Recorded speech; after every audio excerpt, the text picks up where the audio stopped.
Yeah, guys, the whole time I was using the wrong starting soon screen. I was supposed to be using the podcast one that I paid for, but it turns out I didn't. It happens. Yeah, it'll happen. All right, well, as per usual, we're going to start off with our general mic check. So my audio's good. I know. Testing 1, 2, 3. So mind saying a few words, Psychotic? What's up, guys? How's it going? Happy pre-Pokemon Day. Yeah, happy pre-Pokemon Day. All right, how's John's audio compared to mine?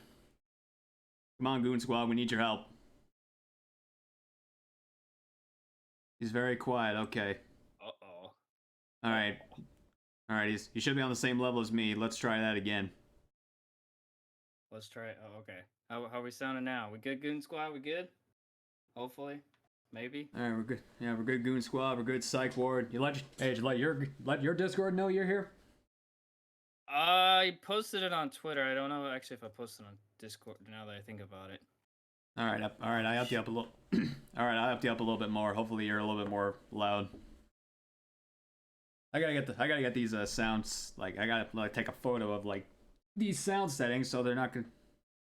Bro, I'm the same way. I feel like I'm constantly like having to change my audio. I get it set perfect one day. Next thing you know, it's like, nope, you thought. All right, how about there, guys? Is he good now?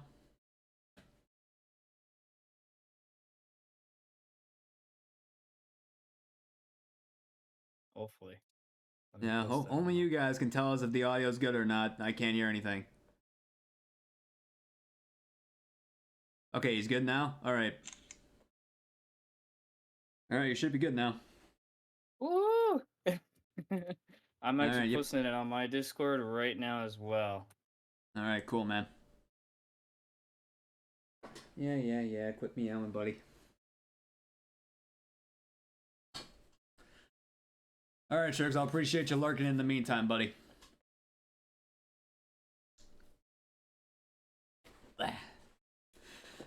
Alright, so with the formalities out of the way, let's get the intro going.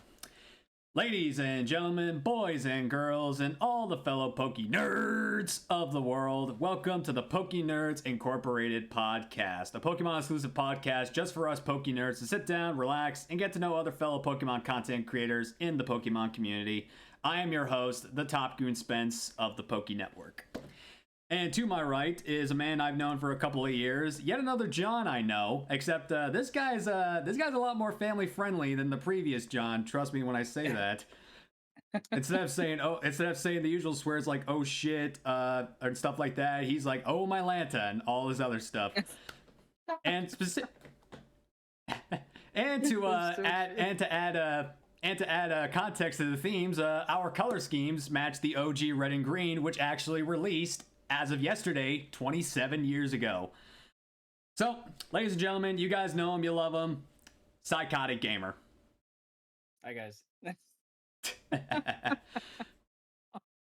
What's so funny? Oh, man. Just the whole "oh my Lance" and everything. It's like, it's so true, though. That is like my thing.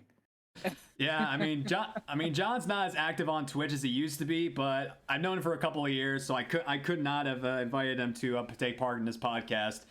And one of the reasons he is like a little bit absent from Twitch these days is that he's a family man now. Last July, he and his family welcomed their little daughter Cadence into the world. Hence why there's actually the whole babysitting in my background. This used to be my stream space, but now, that's obviously her room, so. from stream office to nursery. I can fully understand that. I mean, I myself don't have an office space. Like, this little corner of my apartment is basically my office, so we have to, go along with that. Looks good, though. That's what I want my space to look like. I try my damnedest. I mean, I wanted to put a nerd cabinet in here, but I'm broke. I hear that too. All right. So before we get forward going anywhere, I like to give the guest a few moments to formally introduce themselves and to just share what they kind of do on Twitch and just any other content platforms they're on. So go ahead, John. Go ahead and introduce yourself. All right. Well, thank you, man. What's up, everybody? You guys know me as much as I said, like John. Also go by Psychotic. I do a lot of just Pokemon stuff strictly on Twitch. I've been kind of doing a little YouTube, like shorts and stuff like that, and TikToks and all that, cause just to kind of get myself more out there. But mainly Pokemon, sometimes horror games and like main series games. A lot of Phasmophobia is actually a big one I do. But yeah, like I said, like he said, I've been kind of stepped back a little bit from streaming. Obviously, I do it whenever I can, at least once a week. I try to. But yeah, being having a baby and everything, and of course my work schedule. I'm actually working 2 jobs right now myself, just trying to make sure keep the stay pay the bills, take care of the family, that and all that kind of stuff. We'd like to get a house here soon, so that's like a big part of it as well. So hopefully when we get a house, maybe I'll have my own like streaming space and everything. But yeah, I'm very honored to be here again, Spencer. Man, thank you so much for having me be a part of the podcast. I'm very excited. Hey, it's absolutely no problem, John. Like I said, I've known you for the past couple of years. I could not invite you. And also, Bellargene Hydrate. All right, there we go. Thank you. Yeah, and I do appreciate you taking time out of your busy schedule to talk and sit with us for a few hours, buddy. Yeah, of course. All right, so you went over the talking points today, right? Yes. Well, and I actually have them up on the side for me too, just in case. All right, cool. All right, cool. Well, actually, there's actually going to be a surprise category that I'm going to be introducing to all future podcasts today, starting today. So you're going to be the beta tester of this one. Uh-oh. don't worry, it's a good. Don't worry, it's a good one. It's a good one. It was actually inspired by the chat community for this part of this part of the category. So we'll get to that when we get there. But first off, first thing I like to know, or me and the chat would like to know, what's the origin of your channel name, and just the small retrospective of how far your Twitch journey has come. So basically, the reason why I have the name Psychotic Gamer is way back in the day when I was a little young John. Playing a lot of Xbox, a lot of Halo, and that kind of stuff, right? I had an old gamer tag that was called, it was one of those like random generated ones, and it was called I Wanna Be Noob, and I don't know why it was that. That's just what I went with, being a kid. Like, you're like, oh, that's so funny, haha. And as I got older, it kind of was like, didn't really dig the name anymore, so I kind of just did the little research. I came across a couple names, where, like, one of them was Psychotic, and I liked it. I liked the way it sounded and everything, so I kind of just put a little twist on how it's spelt and everything, and I've just stuck with it ever since, and it's just kind of transitioned up to where it is today, and I've stuck with, I'm thinking about dropping the gamer part, personally. I don't know when that'll happen, but... Like, is the username Psychotic with 2 eyes taken? Actually, I don't even know. I haven't even checked. Yeah, like before, like as a man of experience, before you try to rebrand, make sure the name isn't taken. That's a good point. Thank you for that. I'll make sure I do that. But yeah, that's the origin of the name. As far as for Twitch journey, I've been doing this for a while. You wouldn't think so, but actually started it like many years ago. I actually have one of my followers that's still with me to this day, which is just amazing to me that he came back.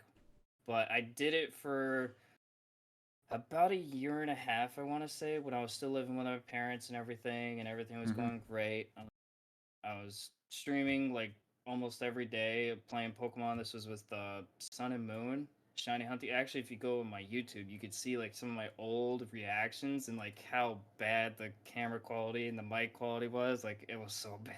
I look back at it now, I'm just like, oh, what a cringe. My reactions trust too. Trust me. Every time I see my Regidrago reaction, I cringe because of how bad it was in terms of tech. Yeah. I feel you. Oh man, but you can see my reactions though; they're still the same to the day. Like my freakouts and everything, they're still the same as like way back in the day.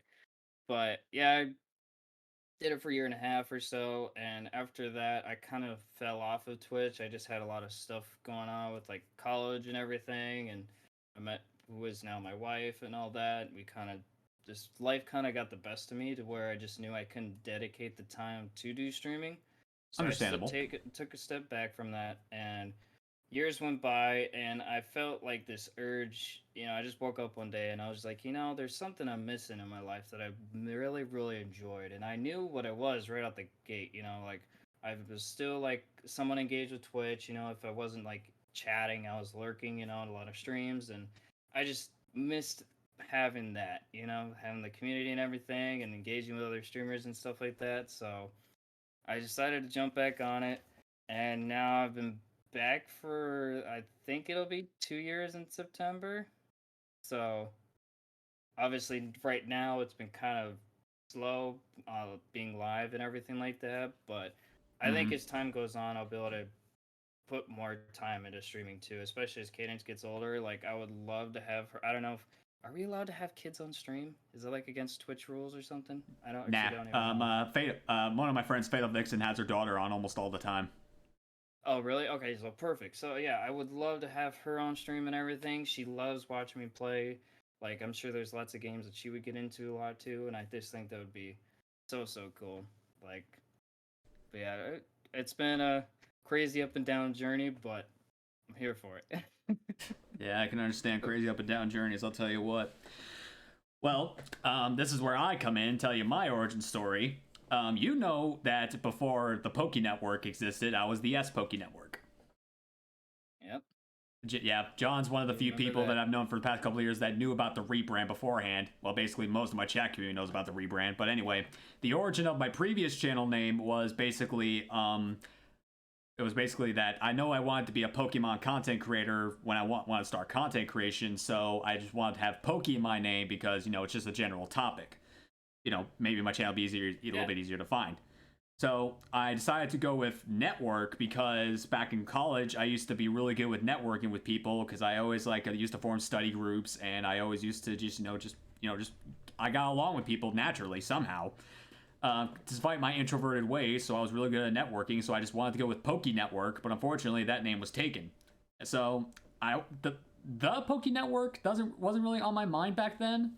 So I just put an S at the front, so it would be like S Poké Network to maybe make me stand out a little bit. That's where that channel name comes from. Oh, okay.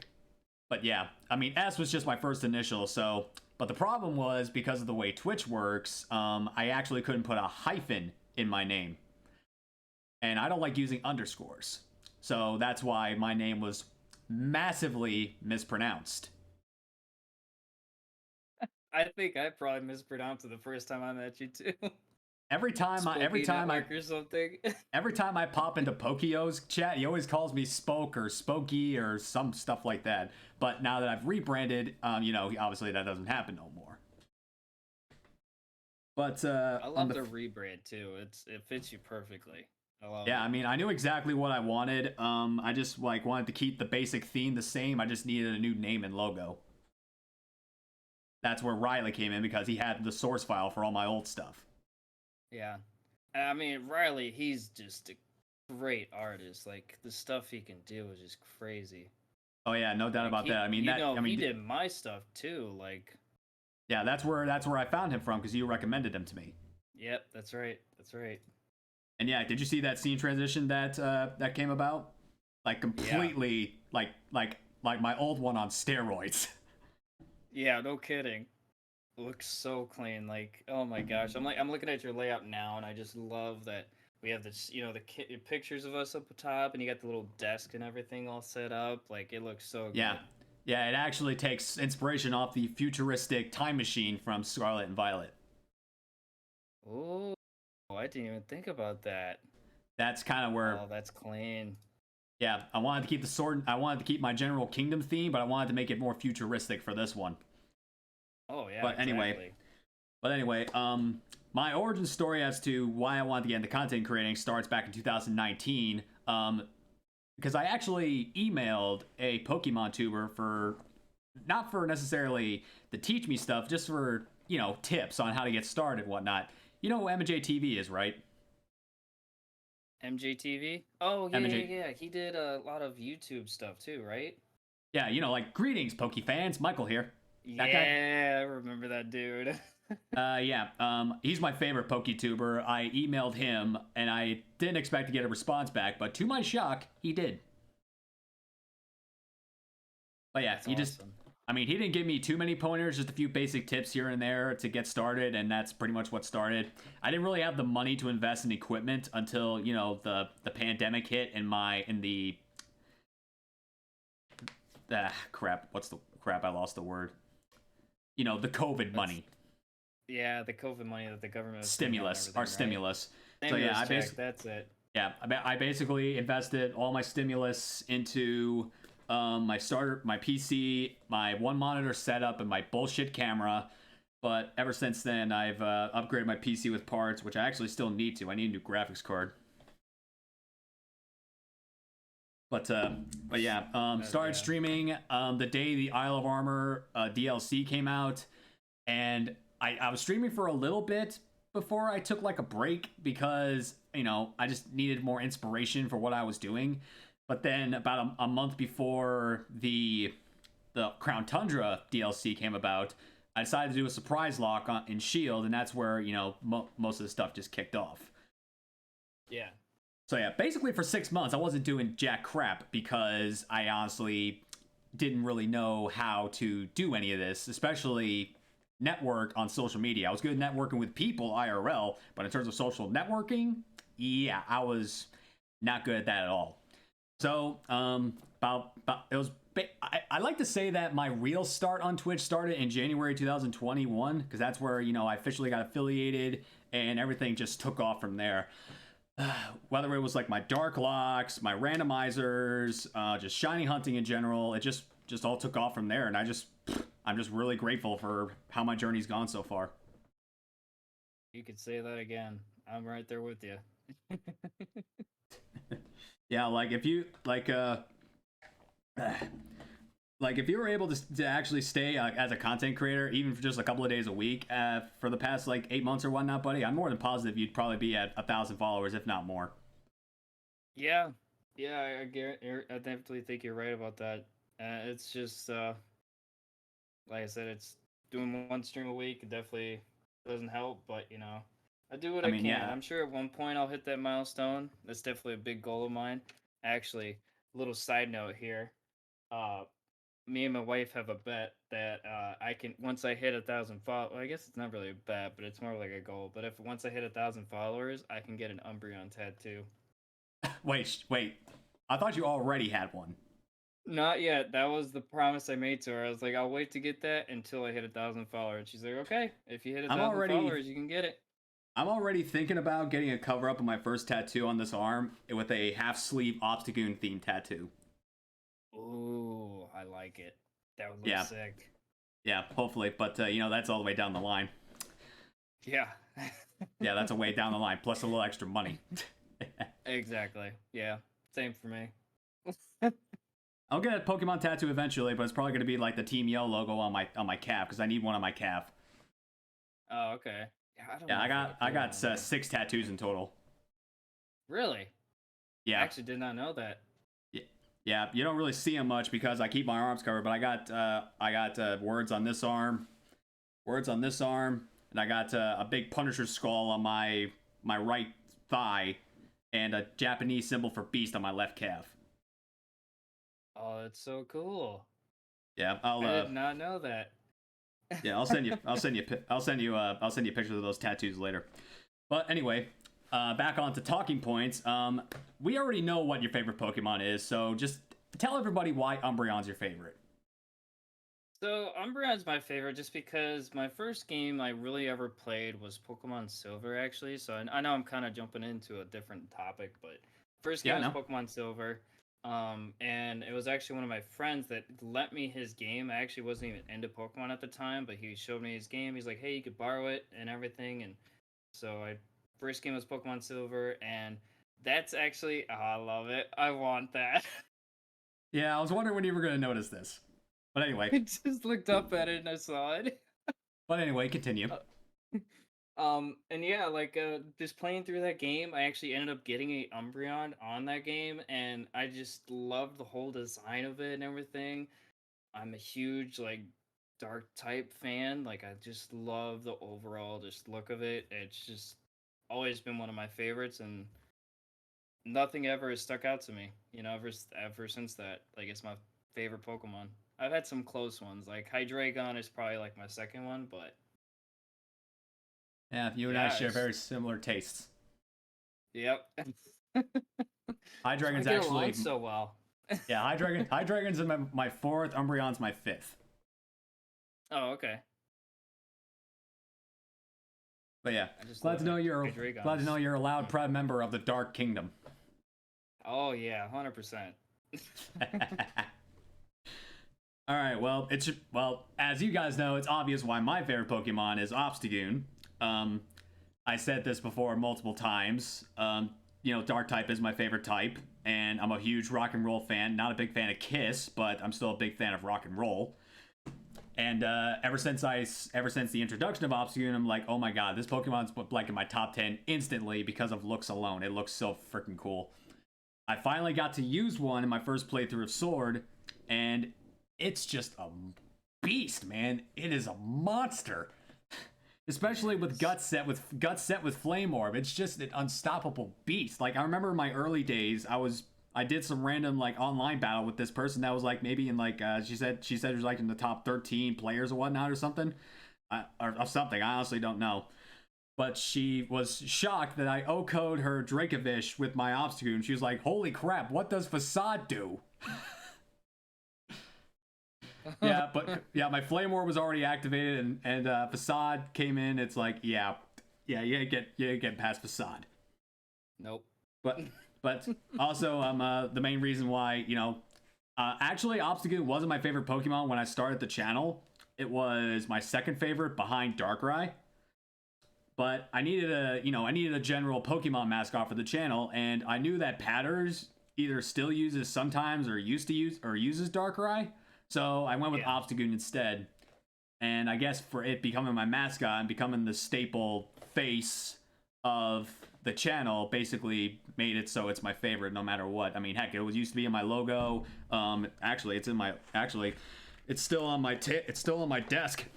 I still using my old logo playmat. Don't sell that no more, but yeah. I need to get myself a playmat. I use a Pokemon Go, like the EV playmat I got with a pack of cards I got a while back. I see. Yeah, I actually got like a playmat from like with like this giant desk box my sister gave me for my birthday.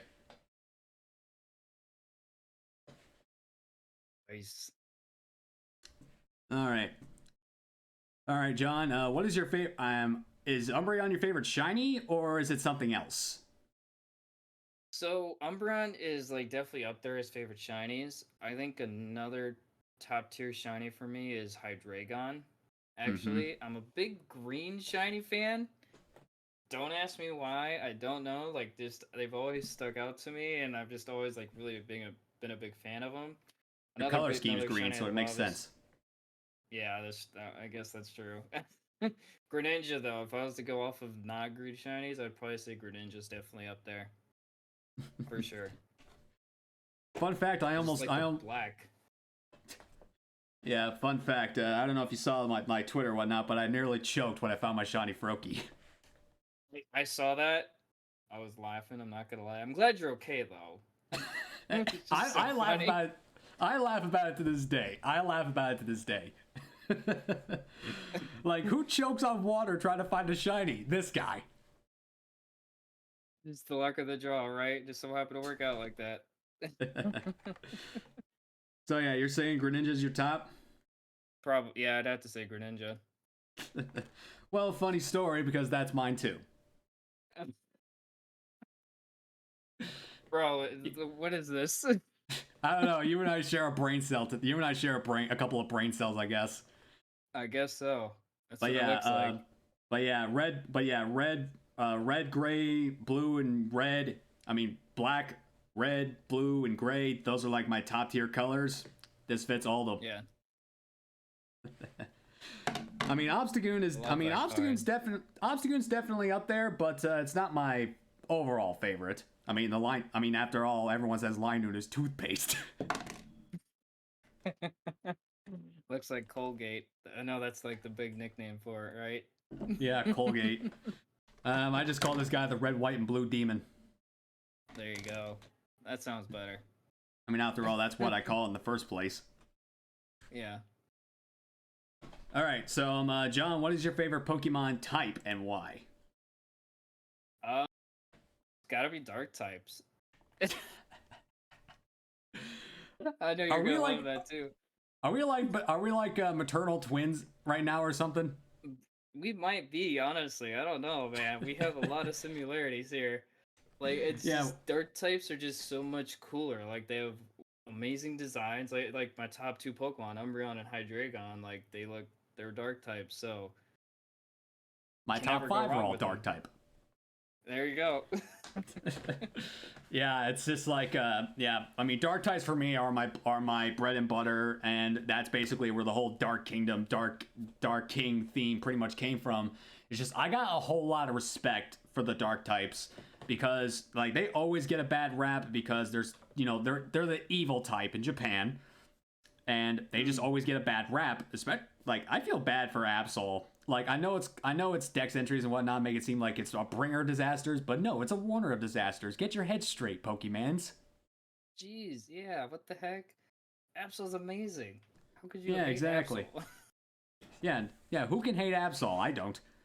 Heck But, no, yeah. the shinies are beautiful too. Oh yeah, definitely. That's on my bucket list of shinies to get though. I still got a lot of shinies on my bucket list I need to get. You could say that again. There's a whole lot of shinies on my bucket list I need to get. Oh man, I have too many. Way too many. Yeah. Yeah. Much too much. But yeah.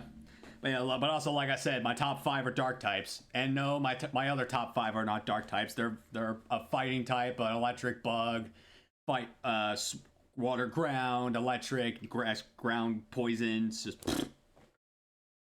yeah. Just because I'm a dark type specialist doesn't mean all my favorites are dark types. Yeah, exactly. Dark types galore, my goons. All right. Heck yeah.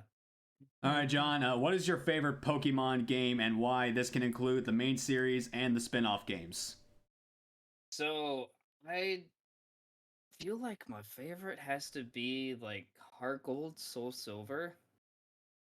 Like just like playing through those games, I always have so much fun playing through those. It gives you like the nostalgia, of like silver version and everything. It's just so they were just so good, so good. You never really get sick of them with shiny hunting in there. Like even though the odds are like crazy high, like hard to get, shinies there. I just have always the best time playing that game. I could play through that game multiple times, and I never get tired of it. It just hands down, I have to say, Heart Gold, Soul Silver is my favorite games, and I hope maybe someday they'll redo them, and bring them onto the Switch so we could play them on the Switch too. Maybe. Yeah, We'll see. I don't know if that. Yeah, we'll see if that happens. We'll talk more about that later on as well.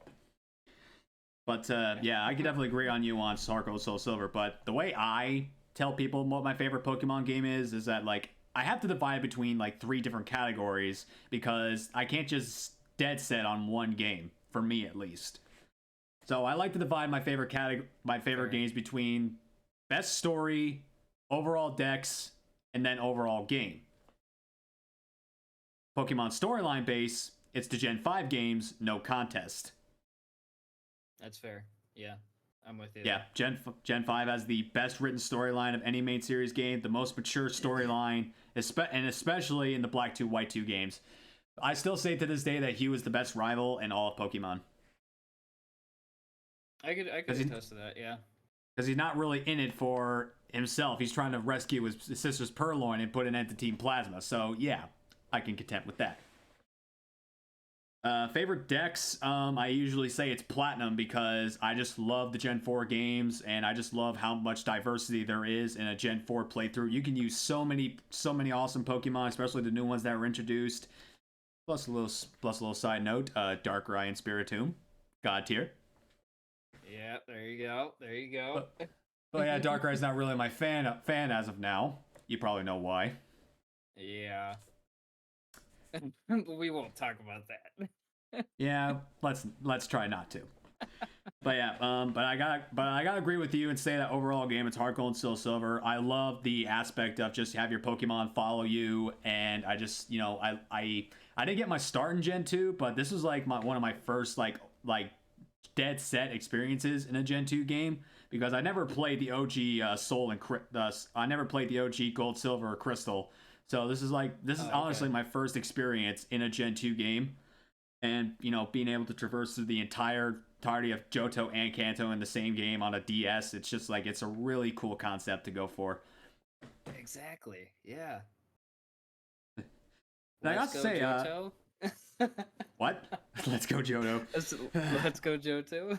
I don't know if they're ever gonna pull the trigger on that, but if they do, I'm gonna be genuinely shocked. Yeah. Yeah.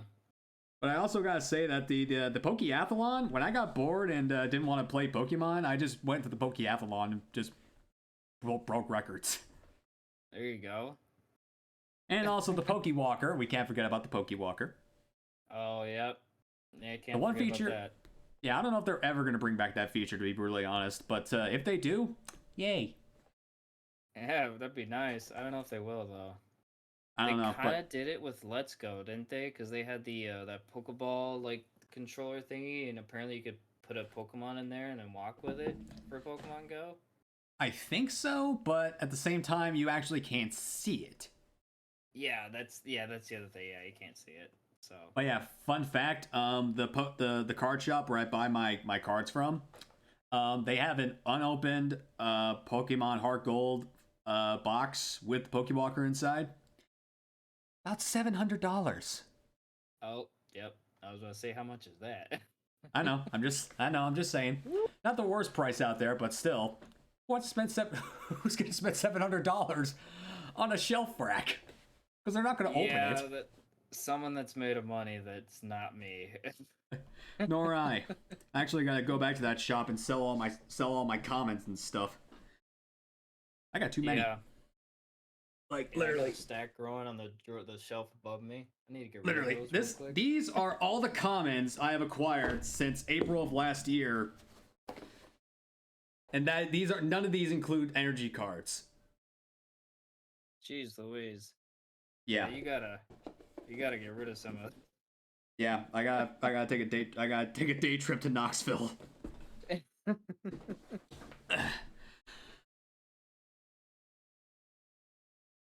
All right, let's see. Blah blah blah blah blah. All right, so we got the basic basic favorites out of the way. So let's get on to the hateful side of this. What do you say? All right, let's do it. All right, John. What is your least favorite Pokemon and why? Man, you can roast it all you want. Least favorite. That's a tough one. Because there's like good portion. I think for the thinking of like growing up watching the anime and everything like that, I think Jigglypuff was like one of my least favorite Pokemon. Just because it was just so annoying in the show, and every time I saw it, I just would get so mad at it. Why? I would sing on the show, make everyone go to sleep and everything. You're just like, no, I want the show to keep going. Get out of here, Jigglypuff. That's just, younger me having hate for Jigglypuff. And did you also hate the fact that he kept dueling on everyone's faces? Yeah, that too. Yeah, the good old-fashioned doodles. Oh my gosh. Yeah, I'd have to say probably Jigglypuff. I don't know, I've never so that's for like the show, I guess, to think about it. But my number one Pokemon today, I would have to say is Roselia. Roselia? I'd have to say Roselia. I don't have a lot of love for Roselia. What happened? So a while ago, I don't know if it's been a year now, but I was doing a shiny hunt I was doing like a themed shiny hunt on what game was it? Was it Omega Ruby? I was doing horde hunting, I think it was. And I was going for shiny Oddish because it was like green was the theme for the month or something like that. Didn't you find two of them at the same time? Yeah, that was exactly. That's what ended up happening. But before that, I ended up getting like 3 shiny Roselias before shiny Oddish finally decided to show up. No. It was ridiculous. Like it got to the point where in the community, Roselia is now the troll Pokemon. The troll Pokemon. Oh yeah, ever since then I've just never really cared for Roselia anymore. Well, this is where you and I are actually on different terms because we don't share that. But I have to say that Roserade has become my new favorite grass type only because my first shiny in Legends was Roselia, and I used it on my team. That's fair. That's fair. I can respect that. Tell But you what, I've thought about knocking them out every time I saw them on Legends too, but I'm a whole no shiny left behind, so. I think I've left a good amount of shinies behind in PLA because there's just too many. This is true. Plus, you never know if you're gonna run into them or not. Yeah, I actually dived back into Legends a little bit and did a little shiny hunting. Found a shiny Zoroark. Really? Yeah. It was off screen though. I didn't do it on screen. I haven't done PLA since Scarlet and Violet released. Yeah, same here. But yeah. I'm pretty sure you know what my least favorite is, and it's actually a dark type. Ooh, what is that? Alolan Persian. I knew that's where this was going. Yeah. So allow me to once again explain why Alolan Persian is my least favorite Pokemon. So, I never really had an affinity for Meowth or Persian in general. So, when we find out that these things are getting Alolan forms, and hey, look, it's getting a dark type, I'm like, okay, this cat looks trying to be a little fancy, but then all of a sudden, plop, big fat watermelon head, aristocrat looking POS cat pops up on the screen. I'm like, what the ever living F is this? Also, I'm trying to keep it PG just for his sake because I'm more than positive he wants his daughter to watch this in the future. You're good, man. You're good. So yeah, just on design alone, Alolan Persian jumped up there. But then came the biggest slap in the face. Nanu, the closest thing we got to a dark type gym leader before, Marnie and Piers. His ace. I get that they were trying to make the ace Pokemon of the Kahunas a Pokemon that's native to Alola, and I get there's not a lot of native dark types in the land, but he could have just used Alolan Muck, and that battle would have been a lot harder. But no, he had to go with that stupid cat. Not this stupid cat, the other stupid cat. It's just so stupid. And then on top of that, back when I opened up Choose My Next Shiny Hunt, the very first one that got redeemed is Alolan Persian. Or should I say, Alolan Meowth. And the second I got it, I pretty much sent it off to Strix because I didn't want that toxicity to run through my game. So yeah. That's too funny. So yeah. If I ever dive back into Alola, I am going to be killing every single Alolan Persian and Meowth that comes my way. But also, side note, I did not use an Alolan Persian in my Ultra Moon Darklock. I didn't even catch one. Nope, I didn't even catch one. It's forever banned in the Dark Kingdom. Anyone brings one in. Yeah, anyone that brings one in there is going to meet the fate of all calamities.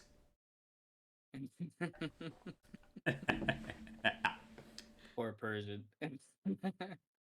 All right. Well, I got my suspicion on this next question, but it only has to come from the horse's mouth. What is your least favorite shiny and why? Oh, what's your suspicion? I'm kind of curious. Regice?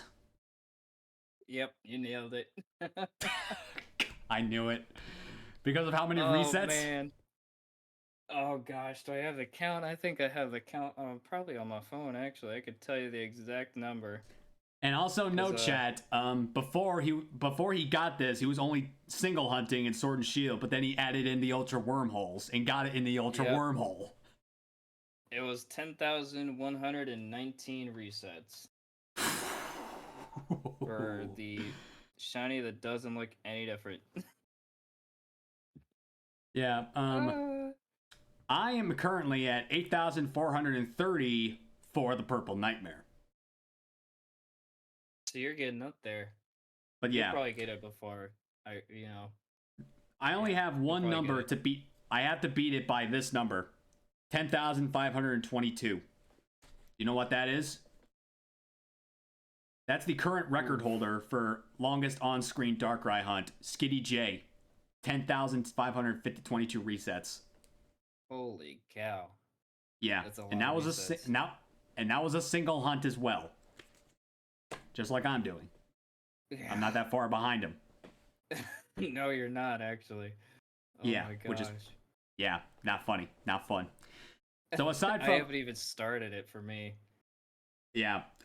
Nearly every single member in my community that has found it before me, has started their hunt, got it before me. Jeez. Nearly every That's person. ridiculous. Yeah. Every time I saw one, I got so salty. So salty. So salty, I was probably. Look, I got my buddy Mike already saying they're going to start their Darkrai hunt, and they did, and they keep saying they're going to get it before me. I'll just be saltier than a salt lick whenever somebody finds it before me. So you're saying But- I should start shiny hunting for it, and let you know when I get it. Do whatever the First bloody. encounter. If you get it first encounter, John, I'm coming to Arizona or wherever you live. Yep. All right. Well, we're off topic here. So aside from aside from that hunt, is there any other reason why you hate Regice?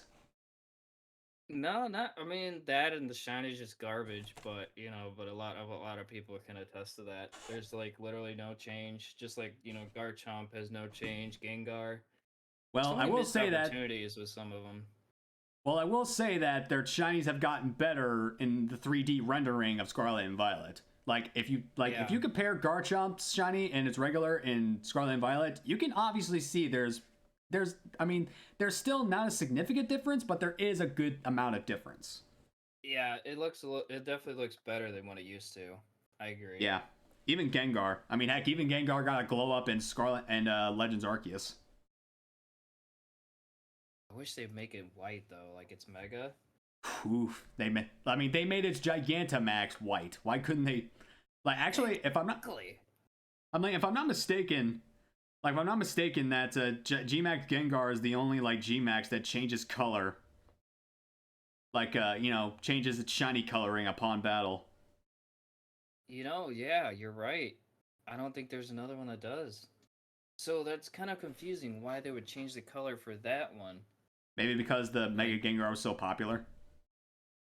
Yeah, I guess so. But anyway, I actually, I would have agreed with you on Regice, but since Scarlet and Violet, there's been a new Pokemon that I was so disappointed with that it pretty much overtook Regice big time. I think I know where this is going. Take a guess. Armarouge and what's its name? Cerillage, I think its name is, right? Bingo. Yeah. Well, it's technically there, brother.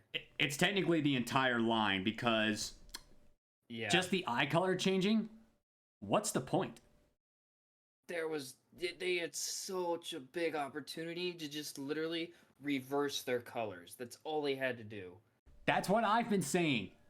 That's what they had. That's what they should have done. That's what they should have done. But yes, they should have done it, but they never did. Like they could have, that's fine if they wanted to leave the little guy with the different eye colors. That's cool, but they could have still changed that when it evolves, its whole body like color. Like for Charcadet, I actually would have changed its color scheme to a gray color scheme to match burnt out charcoal. Oh yeah, I like that. well, actually, kind of like or like a grayish white to match, like super hot charcoal. Yeah. But yeah, that would have easily indicated a shiny, and then the palettes could have easily swapped between Armarouge and Ceruledge. There's such cool there's such cool Pokemon that I was just so disappointed to see that their shinies are such garbage. I mean, fair enough that most shinies in Gen 9 are not that good, but these ones take the cake as the worst. Yeah. I was so excited to shiny hunt them, and then I saw their shinies, and I was just like, really? Yeah, I have never attempted the shiny hunt one of those guys, and I highly doubt I ever will. I got shiny Ceruledge, but that's because that one's my favorite between the two. I still have to get the other ones, but I'm in no hurry to get them. I still gotta go with the fire swords. Yeah. We'll talk more about the direct. We'll talk more about the direct later, Radiant. All right. Yeah. All right. So between least. All right. So now we got least favorite shinies. What is your least favorite Pokemon type and why?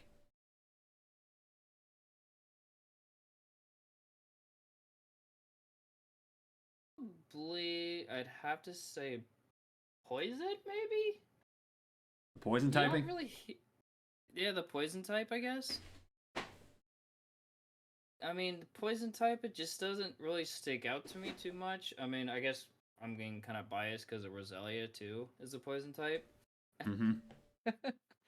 But, I mean, is there any, like, really, really cool poison type Pokemon?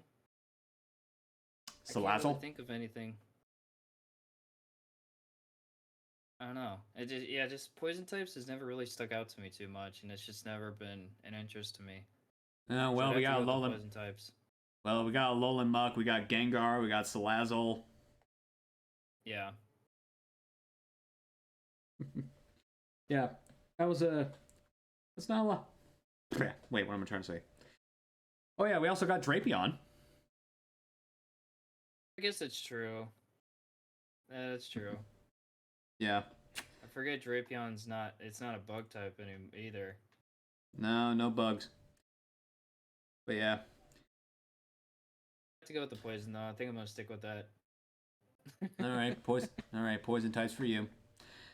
My least favorite type is the fairy type. Really? You can guess why. Oh, do tell. Do tell. All right, so I mean, one of the reasons is that there are some Pokemon that have the fairy typing that don't even need the fairy type to begin with. For the biggest example, Gramble. Why on God's green earth? Like, what about this? What about Gramble says, "Hi, I'm a cute little fairy"? I mean, I would understand Snubble, but I cannot understand Gramble. It makes no sense. Yeah. And plus on top of that, they added another weakness to Dark, which is, pisses me off. Basically makes fairy types Hydreigon's worst nightmare. And Roaring Moons. Mm-hmm. And I will say that to this day there are only 4 fairy types I can actually stand and like. Alolan Ninetales, Gardevoir, Togekiss, Grimmsnarl. The only reason I like Grimmsnarl is because of the way it looks. Plus, Grimmsnarl is so cool. Yeah. Plus, I love its shiny. Its shiny is amazing. Top I tier. used the shiny Grimmsnarl on my first ever playthrough of Shield. Really? Yeah. Oh, that's so I mean, I cool. hunted for it, obviously, but still, I used a shiny of it.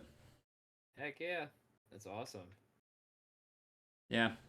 Yeah, that boy's pretty cool. All right, John. What about your least favorite Pokemon game? This can include the main series and the spin-offs. So, I'm probably going to get a lot of hate for this. I already know it. Why? But I've never been a fan. Does Pokemon Mystery Dungeon count? Yeah, it's a spin-off. So yeah, I'd have to go with that. Honestly, I've played them before. I just have never gotten a lot of enjoyment out of them. I don't know. It's just, I guess, not the type of game for me. my brother like loves those games to death. He's always trying to get me to play them and everything, and I gave him a shot. It's just Mystery Dungeon. It's just not for me. I know the newest ones they've released like shinies were in there as well, and you can't even add them to your. You'd have to get lucky to add them to your team and everything. I'm like, nope, nope, you ain't sucking me in that. Yeah, I remember Red's. I remember Red's Revival back when he was still streaming. He was going haywire finding shinies and X and DX. I do remember that too. I remember Yeah, I him mean, killing I've only the played. shinies too. Like, I only played one Mystery Dungeon game, and that was Super Mystery Dungeon. I mean, I thought it was all right. It wasn't really like, it wasn't like a series I would have, loved to get into. It's just, it was like one of those like, time filler games, to be honest. Yeah. And what I'm about to say probably contradicts, some of my favorite Pokemon, but I hate X and Y. Really? Yep. I have over the years I've developed a passionate hatred for these games. I get it was the first 3D games to be on the 3DS console, but still they could have done so much more. They could have done so much more. Plus, on top of that, like some of the 3D effects were just complete BS. I know, my brother Power Punch plays. He says that whenever he was in Lumio City and he activated the 3D thing, it would literally give him headaches. Yeah, I can agree with that. I never really turned on. I think I used the 3D for a little bit, but it would bother me too, and so I would just turn it off. It wasn't worth it. Yeah, I mean, I love Yveltal, I love Greninja, but they just could have done so much more with these games, and plus they were way too easy. Way too easy. I agree. Yeah, I agree. They never gave the Elite Four members any Megas. They only used 4 Pokemon each for some stupid reason. And the gym leaders only used 3 Pokemon each as well. So it's like, where's the challenge? Especially with Megas. I can agree to that. Especially with the Megas. I mean, it's so freaking easy to clear through the game with the Mega Evolution. And heck, all you need is a freaking, like, seriously, you could just flamethrower you could just flamethrower, fire punch, and flamethrower Wolfric's team, and he's down for the count. Not even trying. Yep. This is so true. Because it goes from 4 times effective to fire, physically frail, especially frail. That's all you have to do. Oh man, I haven't touched X and Y in forever. I don't even know if I ever will. Maybe if they bring it to the Switch, if it's like updated and everything, maybe. But I doubt I will. I mean, I did an X randomizer Nuzlocke, back in 2022, I believe. But yeah, that's the last time I touched those games. Oof. Yeah, I just agree with you on that. Yeah, I mean, I just got out of my Gen 4 playthrough, so I gotta do Gen 3 next. Oh man. Yeah, Gen 3 Darklock. Still don't know when that's gonna happen. Yeah, but I'm gonna love seeing this one. All right. Now now that we're out of the Lista category, I want to get your very first, like, to your can't speak English. So to the best of your knowledge, what is your very first experience or memory that involves Pokemon? This could be anything. It could be, the anime, the video games, the card game, just anything Pokemon based. What do you got for me? Oh man, so I mentioned already with Silver, my buddy getting me. That was like my first taste of like the Pokemon gaming and everything like that was with Pokemon Silver with my friend. And then as far as like with the anime, I remember growing up, I would always it was like every Saturday night, every Saturday morning they would have it on, like what is it, like WB Kids or something like that. They would always have a new episode of Pokemon on, and I remember getting up early, rushing on, turning on the TV, sitting there with my cereal or whatever, and just vegging out to Pokemon the whole time. I was completely invested with it, singing the theme song and everything. Like that was like the best. That was my Saturday. I loved every moment of that. Yeah, no, same here. Oh man, good memories back. Even now, I'm actually rewatching like older like shows and everything. Right now I'm going through. I think it's Black and White actually right now. So Go. Nope. Go away. Go away. Stay away. I Stop won't spoil watching. that. Stop watching what you're doing. Stop watching what you're doing. Go away. It's bad. It's bad. I'm not giving any details, but it's just bad. It's bad. I'm watching it with like just to kind of get a reminiscence of like back in the day, you know. Like I'm gonna be watching those too when as Cadence gets older. We're gonna watch the movies and everything as well. Just I love it. I don't know. It's giving me that little child inside of me, you know. Um, and with the Pokemon TCG, I actually have a really fond memory that used to in elementary school bring my cards to school every single day. Like I had my binder and I had like my little tin that had a couple of my like really cool cards I love showing off to my friends and everything. And I would always we'd always be like trading. We would be battling, but let's be honest, we didn't know what we were doing at that age. I had no idea what I was doing. I was like, oh, my card has more HP than yours. I win, you know, kind of thing. Like that's all it was. And I was doing that actually in gym one time. Me and my friends were sitting there playing with the cards and trading and everything. And my gym teacher took my cards away. I was so upset. I was so upset. Like I don't think I cried or anything, but I was really upset. And he was like, "You can get them back when you bring your parents with you to come get them back after school." Oh my gosh, I was so upset. It was the worst thing I ever saw. To get my parents that same day, we had to go to the gym and everything and talk to the teacher, and I was never allowed to bring my cards to school ever again because the teacher got me in trouble. Yeah, well, at least your gym teacher didn't basically push you beyond your limitations because you were a fat kid. I guess My it's true.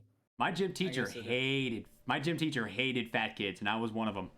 So he always picked on me. He always picked on me. Aw, that's Yeah, not once I slimmed fair. down, he basically left me the f alone. But yeah, Still off not top. right. Teachers But shouldn't yeah, do that. yeah. Well, you got away with it Goodness anyway. gracious. But Yeah. yeah, a little off topic there. I remember in grade school, I tried to bring some Pokemon cards for show and tell, and they took them away from me because apparently they were like, not qualified for that crap. It's like, what the crap? It's show and tell. You bring what you want to school. What about what's so bad about trading cards? Exactly. Yeah, like we're not doing anything wrong. We're just trying to play a game. To this day, I Exactly. don't to this day I don't even know how to play the Pokemon TCG. I never knew how to play it. I never understood it. I'm with you there. I still don't fully understand it either. I mean, I could if like back in the XZ's era of Yu-Gi-Oh, I could probably do a few decent duels, but nowadays I can't play any card game. Yeah. For me, it's just I enjoy collecting the cards, like going after cards I really like chasers and stuff like that. But I'm not one of those. It's gonna like spend hundreds or whatever dollars just trying to find a specific card or Nor that I. kind of stuff. Like Yeah, I can't afford that. Yeah, you and I actually opened up a bunch of cards on stream before. Didn't you pull a shiny Charizard once? Yes, actually, it was I was opening a box of Shining Fates. I was a Crobat box, if you've seen those around. I think so. I bought one Crobat box and I opened it up on stream, and literally the first pack I opened was it had the shiny VMAX Charizard in it, which was my number one chase card for that set too. So I was like, well, I'm done. I don't have to buy any more packs for this then. I got my card. Yeah, like Uh, to this, like as far as I know, to this day, the most valuable card I've pulled was this one, Lugia V. Apparently, this is worth like $40 or something. I don't know. I love it. I actually don't have that one. I Yeah, would love to get it. I pulled two Big, secrets and a rainbow within one weekend. really? Yeah. Hold on. Holy cow. I should have them right here. Yep, right here. Ice Rider, Calyrex, Duraludon, and Unknown. Holy cow. Yeah, these two were almost back. These two were almost back to back. This guy was on the other weekend. Funny fact: I had a skeleton mask on when I pulled this one. That's so cool. You've had some good luck then. Yeah. All right. Well, back to the talking point. My first experience came from the anime. So, I believe it. I keep saying I believe it was because that's pretty much my earliest memory. I remember swiping my brother's VHS tape containing 3 Pokemon episodes: Shipwrecked, Isle of the Giant Pokemon, and Tentacruel. And I just kept watching on repeat because I was just like, wow, this is so cool. This is really fascinating. So later on, I got introduced to the TCG, and it was like, these are really cool. What's all this? But it wasn't until I was about, this is like when I was between 4 and 5. It wasn't until I was about maybe 7 is when I actually started playing Pokemon games. My first Pokemon game was Sapphire, which is why I'm like a little bit, this is why I'm like kind of like a Gen 3 baby, because that's where I got my start. Yeah. But, yeah. After I started playing the Pokemon games, I just started playing them, like one generation after the next. I tried to play a little bit of OG Red and Blue on the Game Boy, but I just never really could understand the older games. So I didn't play that.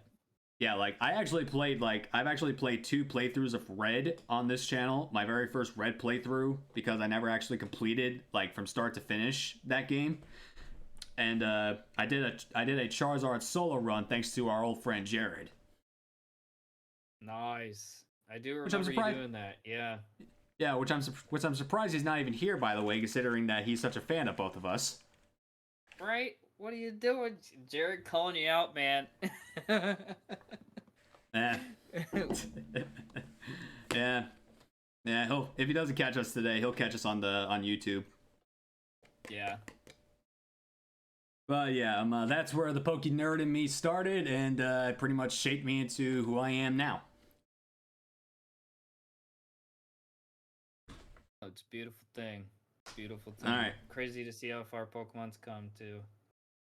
Yeah, I know. All right, breaking news. New segment. Oh boy. New segment. This takes inspiration from the last podcast I did. This is the segment I'm henceforth calling Emote Elaboration.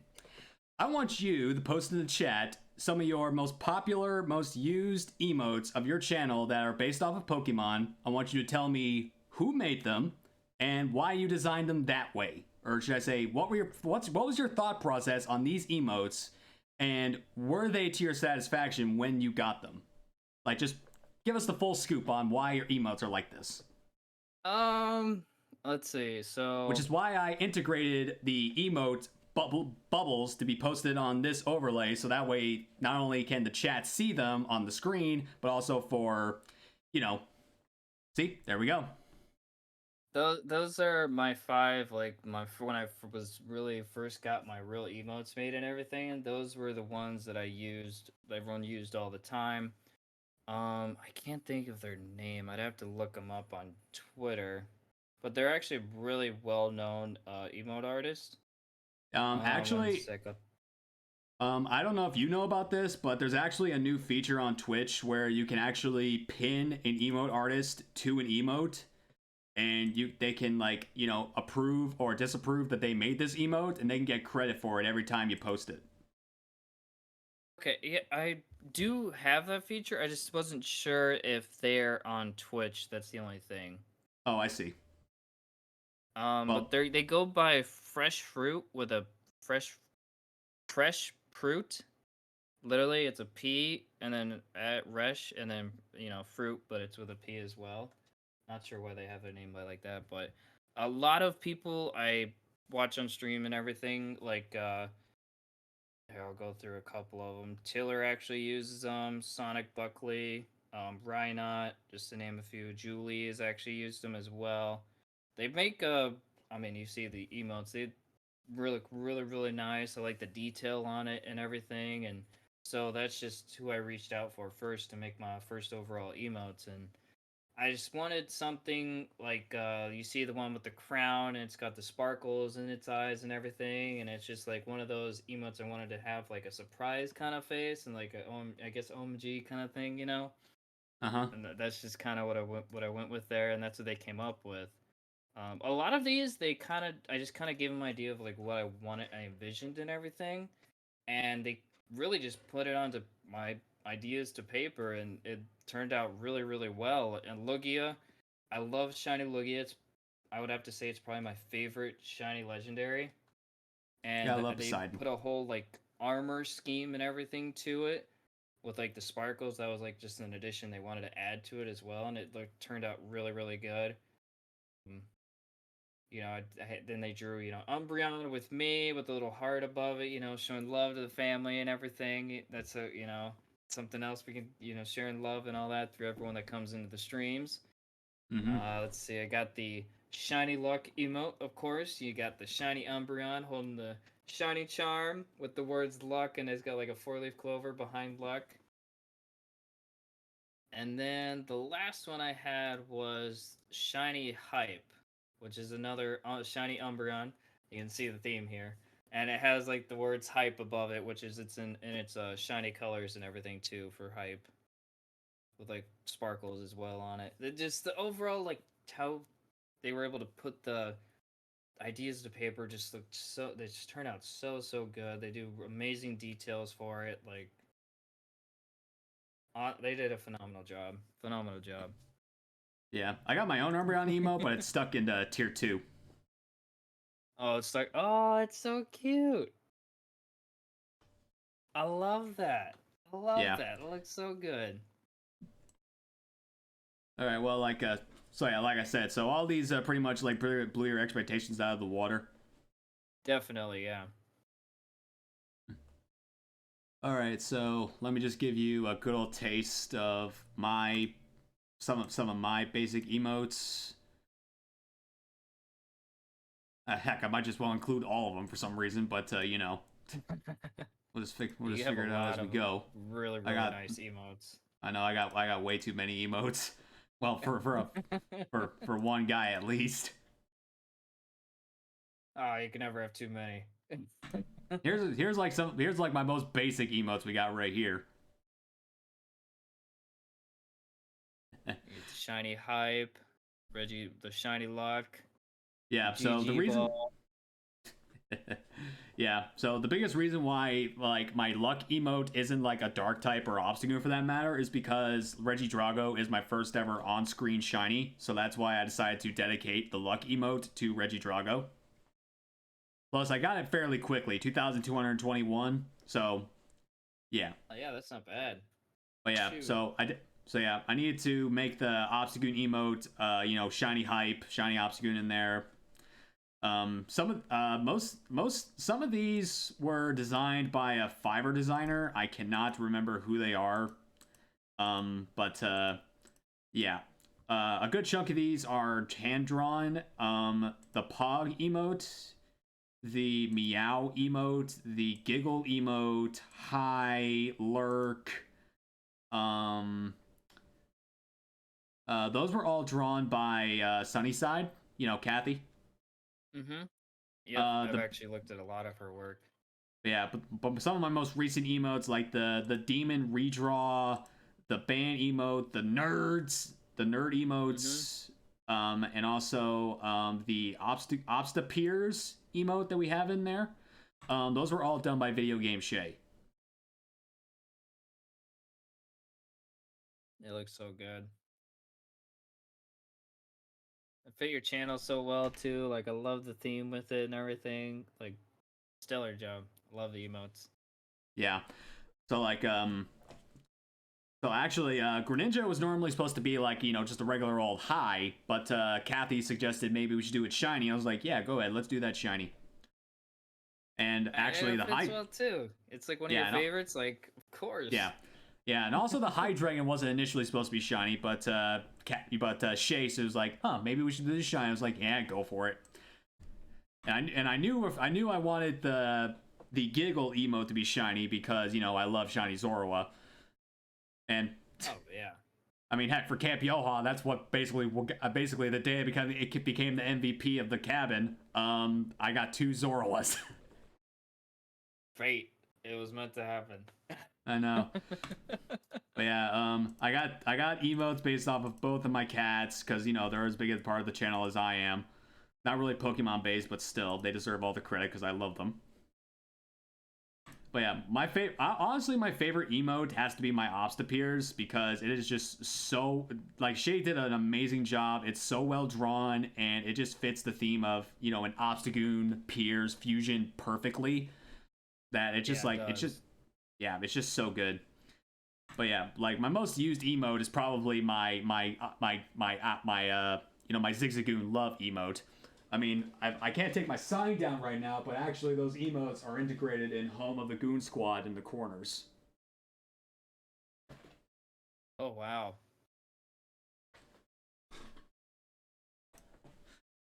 Yeah. But yeah, let's see. I also got like GG's because it's based off of the Dusk Ball because it's my favorite Pokeball. Pog, Shiny Zoroark. What? Same here. I love the Dusk Ball. It's my favorite. Excellent. I got a flex emote, but it's barely used because it's like in the high bit tier. That just shows people that, hey, I can flex because I did this for them. But of course, and see, there we go for the love. Of course. Gotta show the love. But yeah, obviously also we got my catchphrase "Bee Stomp Baby" and the roll. It used to be a single emote, but I changed it to a roll. I think the roll fits it very well too. Yeah, me too. I like it. Yeah, I like it too. So yeah, that was the newest segment called Emote Elaboration. I hope everyone enjoyed those emotes. Continue to post them in the chat, why don't you? Because they could pop up all around. Flood the screen. Flood the screen with emotes, yeah. All right, so the next scheduled segment is shared experiences. So we're just going to, we're just going to sit here and we're going to just shed some light on some of the coolest experiences we've had related to Pokemon. These can be on-screen moments that we've had on Twitch. These can be off-screen moments that we've had in personal life, as long as you're comfortable sharing it. So whatever you got, hit us. What do you got? So, most memorable moments is honestly, I think I think the biggest thing for me was like when you first start streaming and everything, and you're just starting out and all that, just having those first few members becoming like always like show up in your streams. You never really forget those first couple people that always are in your streams like all the time.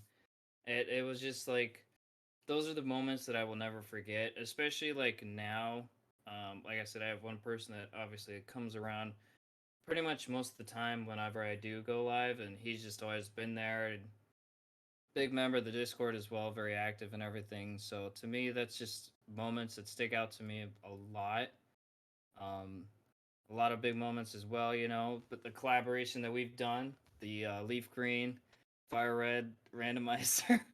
That was a blast. Like all the collaboration streams I've done with other streamers, like those are really, really big moments for me. Like I just love being able to interact with other streamers and work together with them and just share moments with them. Like that's like always something huge that I've loved about streaming. And I hope to do that more definitely in the future going into this new year and beyond. As far as yeah, and another cool moment too, like me and my brother have like a very like strong passion for Pokemon, and it's just something we always talk about a lot and everything. And I think without Pokemon, we probably wouldn't have like a really really close relationship, as we do now. Like besides Pokemon, we got Halo. That's another big game that we have a lot of strong passion for. But but besides that, like I think Pokemon has just definitely brought me closer with my brother as well. So yeah, that's what I'd have to say. What what would you say is your like most famous shiny reaction you got? Gosh, that's um Probably the Heracross, actually. Oh yeah, the Heracross, dude. You If do. you remember that one. Yeah, you share the story. That one's your story. Go ahead. Oh gosh.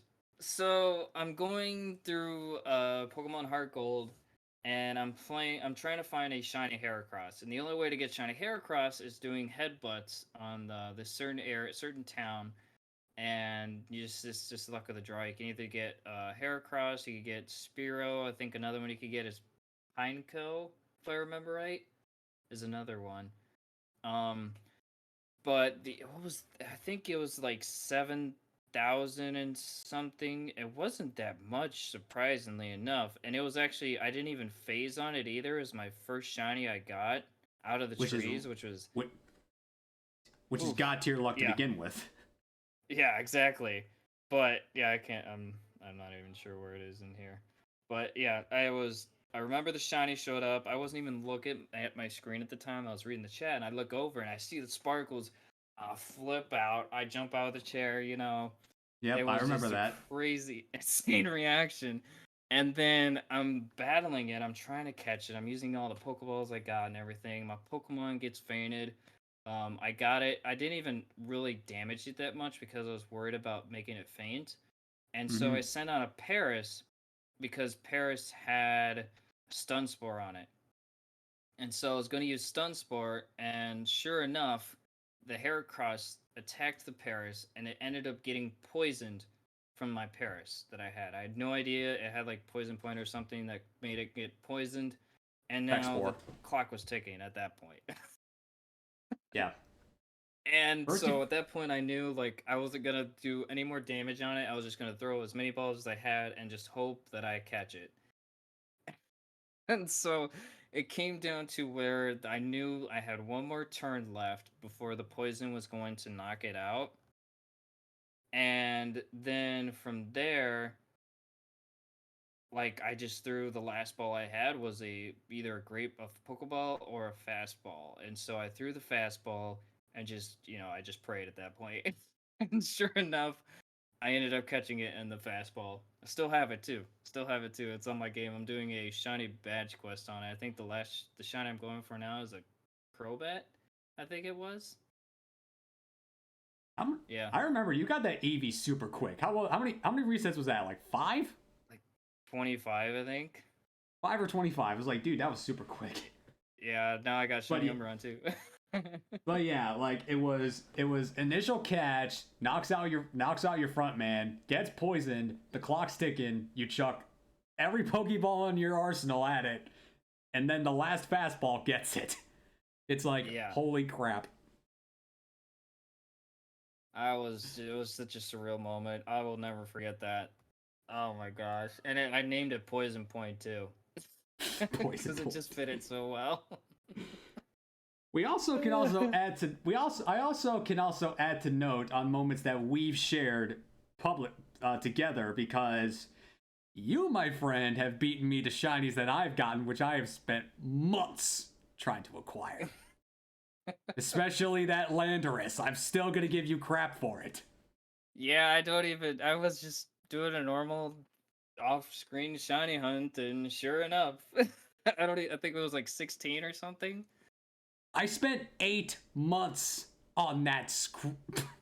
I'm trying to keep it PG for you. I spent on that fluster clucker. Felt Eight so bad. months. 8 months of my life gone. Oh And my gosh. I can also bear to note that you beat me count wise for Solgaleo and Zygarde. Oh, that's right, huh? How many encounters was that for Zygarde?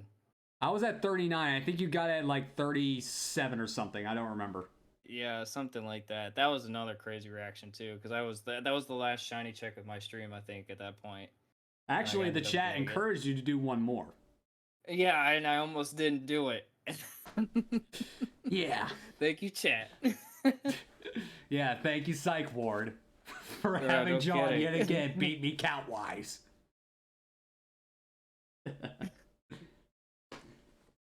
Oh But my yeah, gosh.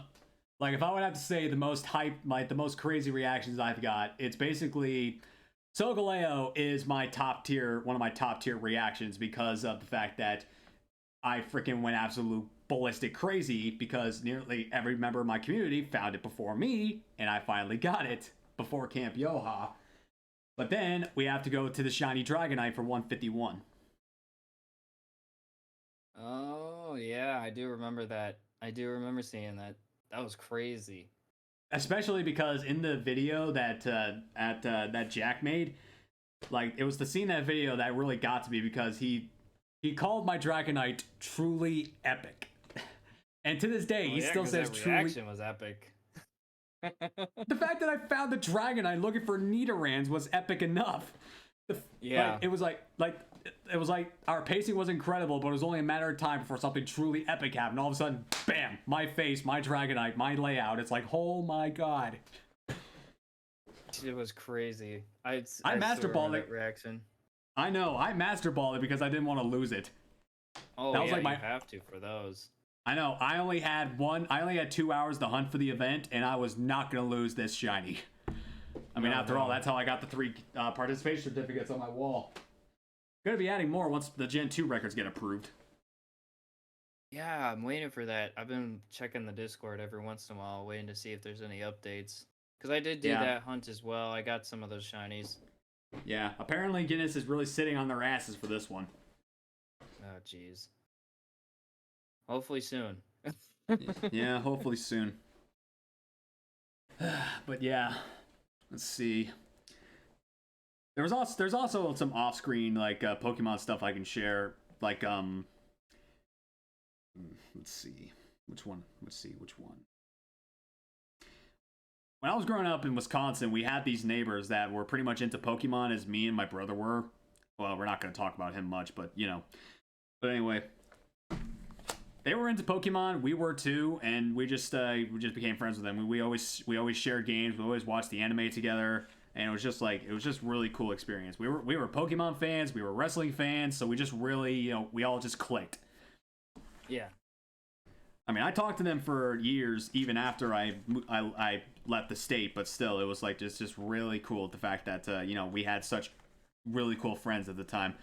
Jake and it was Jake and Daniel, I believe. Still, awesome guys. That's awesome. Yeah, I believe it was I think it was Jake's copy of like Sapphire that I played, and that's one of the reasons why Swampert's one of my favorite Pokemon. Well, in my top 10 because I've had such great experiences with Swampert, especially on this channel. Swampert's won me two Sapphire related, Gen 3 OG Gen 3 related Nuzlocks. Really? Yeah, Swampert's really good Pokemon. So yeah, my Sapphire Nuzlocke, I won it with Swampert against Metagross, and for my type lock with Strix, I KO'd Swampert with. I KO'd Metagross with Swampert to win the challenge. Wow, that's awesome. Yeah, those are always such amazing moments. All right, so chair was lowered. Let's get on to some Pokemon related news. Before we start the news, actually, can I step away for a second? My wife needs me for something. Oh yeah, go ahead. Is that okay? Oh yeah, you're good. Go ahead. I could talk with chat in the meantime. Okay, thanks, man. I appreciate it. Sorry about that. And no worries, dude. No worries. I'll be right back. I swear. Hey, you're good. You're good, John. You're good.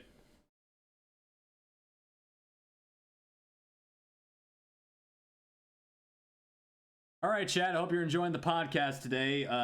John's a family man, so obviously he has to take care of his family. So we'll just take this intermission to say I hope you guys are enjoying the podcast today. It's really nice to see everybody popping in. I know I'm not really the most intended for chat on these podcasts, but I hope you can be respectful of me as the host and creator for focusing more on the guest.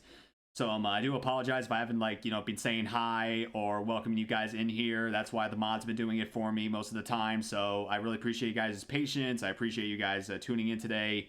So also guys, if you're not following Psychotic Gamer, please drop the man a follow. Like he said, once he gets to 1,000, his wife's gonna let him get an Umbreon tattoo. So seriously, drop him a follow. Hi Takela, hope you're doing amazing today, my goon. So also, Bella, I want to thank you for being attentive for welcoming chat and posting the guest link and stuff like that. So seriously, thank you for guys for doing that. And I hope you, I guys hope you liked the new segment for emote elaboration. So now whenever we get a new guest coming in, we're going to have them post their emotes, and so we can discuss about how their emotes came to be and all this stuff. Doing good. Hope you're doing good too. Oh yeah, I'm doing pretty good. I'm doing pretty good, Tequila. I'm doing pretty good. Just been Sunday's chore days, so I just I've been doing laundry, vacuuming, and getting stuff ready for all this. There. So yeah, guys, just to add another note. Once we're done with the podcast today, I'm going to be posting the schedule up in Discord. So stay tuned for that. For those of you that are following in my Discord.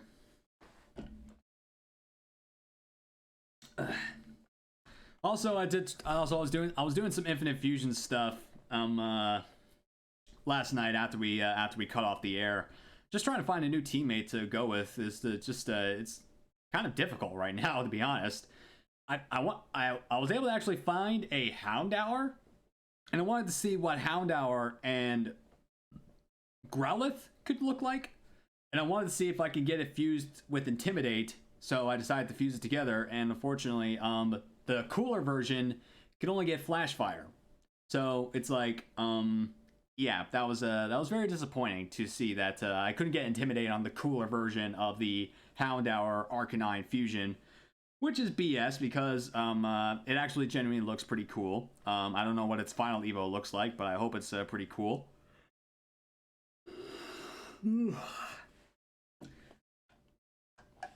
Just trying to find a decent dark type this early on is kind of actually troublesome, you know.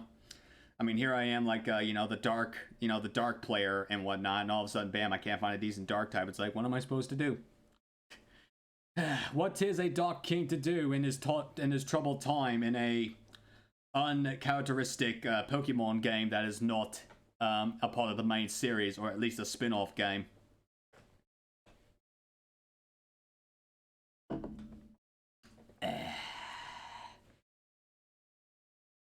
Let me see if I can play some music in the meantime before John gets back.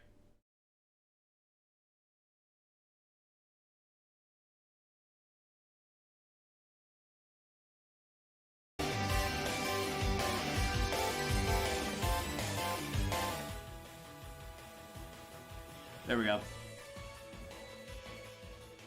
I'll turn the volume back up once John gets back here.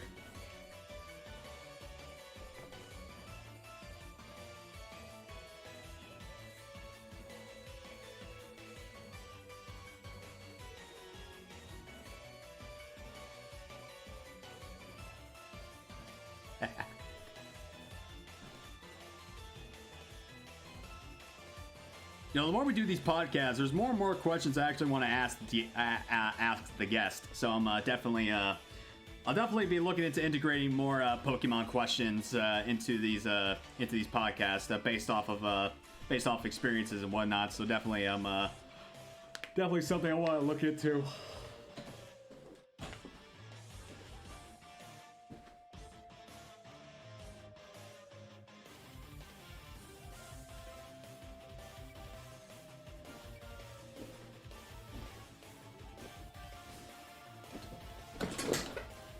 Don't know what I'm doing, trying to keep you guys entertained.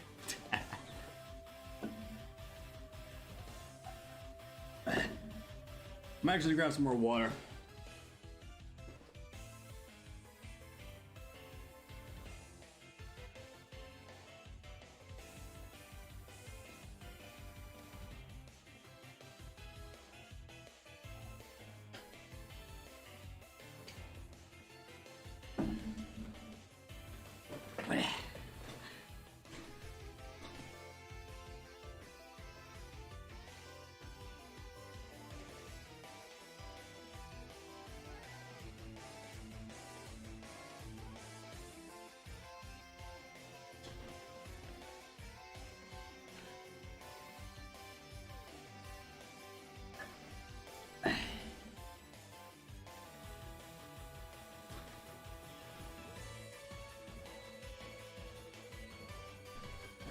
So let's see, the Pokemon topics that Pokemon news topics I have lined up. We're going to be discussing 2 little articles I found, and then we're going to be discussing, you know, the big stuff. Everyone knows that Pokemon Day is coming up tomorrow, so we're going to be talking about Pokemon Day, speculation, stuff like that, so we're going to be discussing that.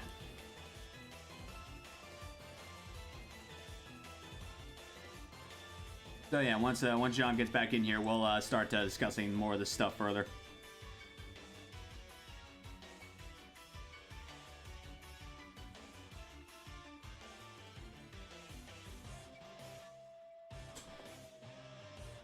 I wonder if he's gonna bring his daughter.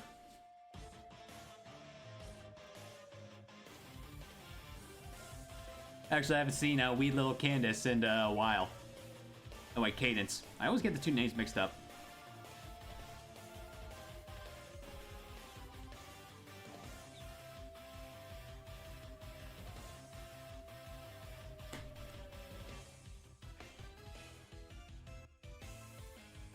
But again, guys, hope you guys have been enjoying the podcast so far. I've been really enjoying this one.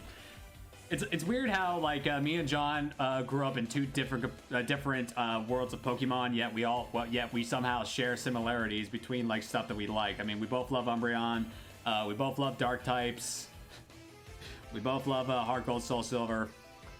It's just like it's just weird how, you know, you can never know this person from a million miles away, but then at the same time you're closer to them than you realize after you learn, you know, all the poke-nerd aspects of this certain individual. So definitely really cool to learn this stuff, guys. Like this is one of the biggest reasons why I started this podcast series, is just to you know, give you guys a bigger retrospective on not only myself but also other content creators that I and you guys have met over the past couple of years. You know. Also, if I can get this emote thing to work a little bit better, I'm probably gonna put it into all my future layouts, so that way you guys can bombard my screen with emotes. I hope you guys would like that option.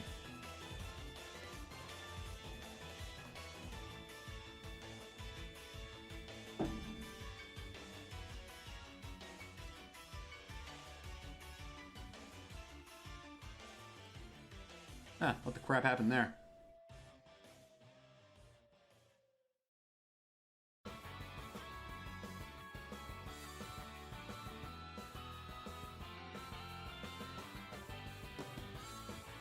Eh.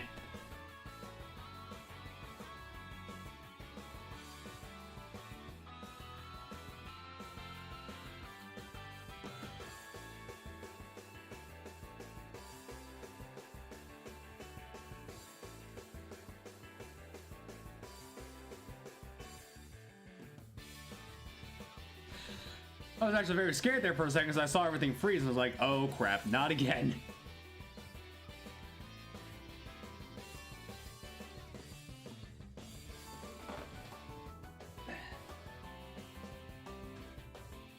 I'm gonna pull a Shine Patrol and start doing some squats for y'all.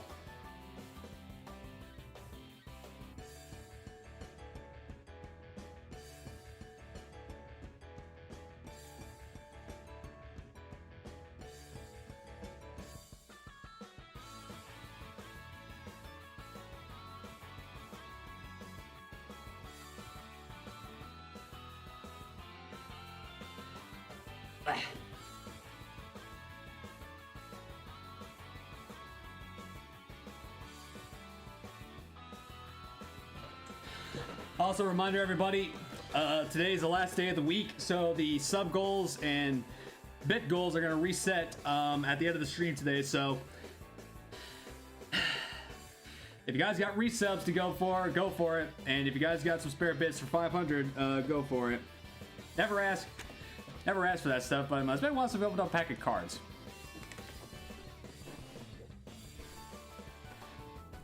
I still got a whole slew of them.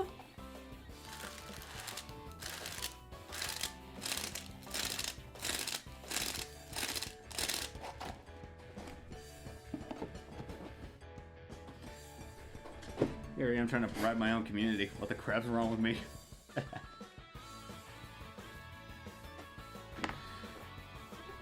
Oh, and also, I will apologize.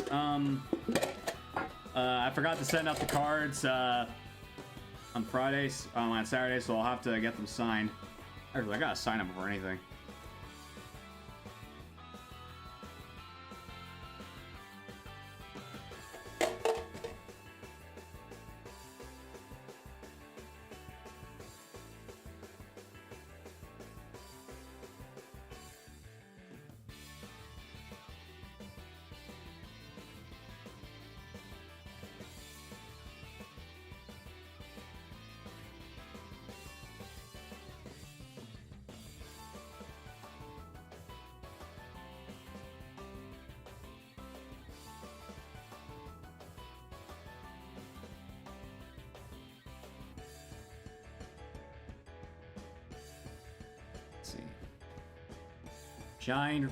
Signed Radiant Steelix. Don't worry, just the card sleeve that got signed.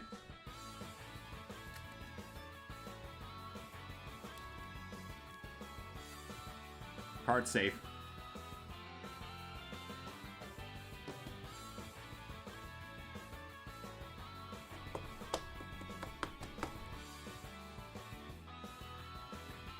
I'm 2 months late for Christmas care packages. You're fine on.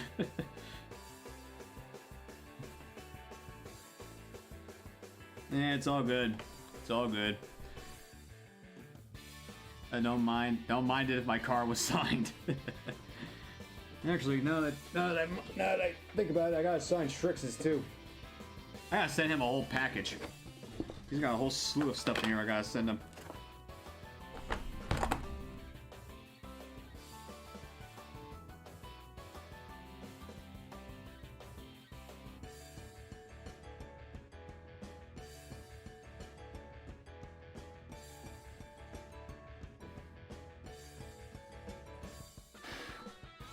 Alright, got that signed.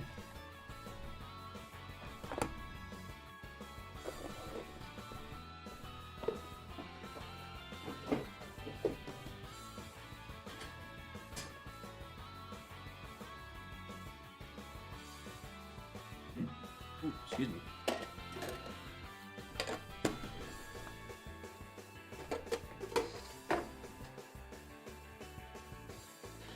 I only bought these great ink pens for that subathon. I mean, for that charity stream. Aside from using them just now, I haven't used them since.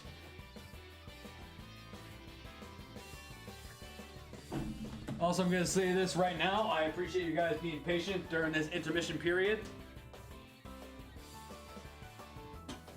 Appreciate everyone being patient with John.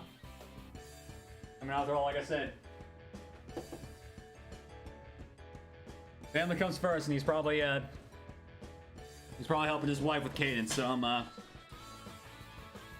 thank you guys for being understanding, and thank you for being patient with him. As soon as we get back in here, we'll start discussing Pokemon news.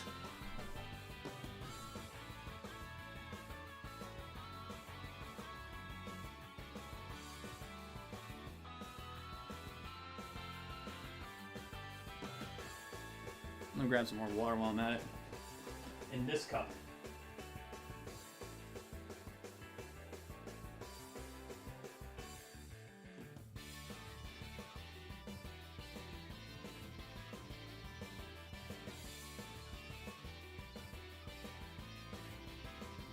I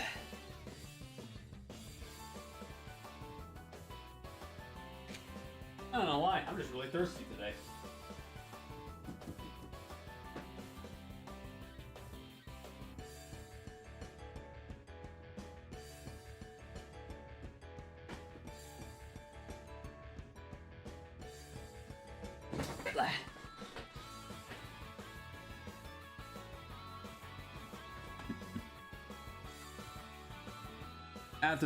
After starting this weekend, I'm gonna start scheduling the podcast for the remainder of season 1. So I'm all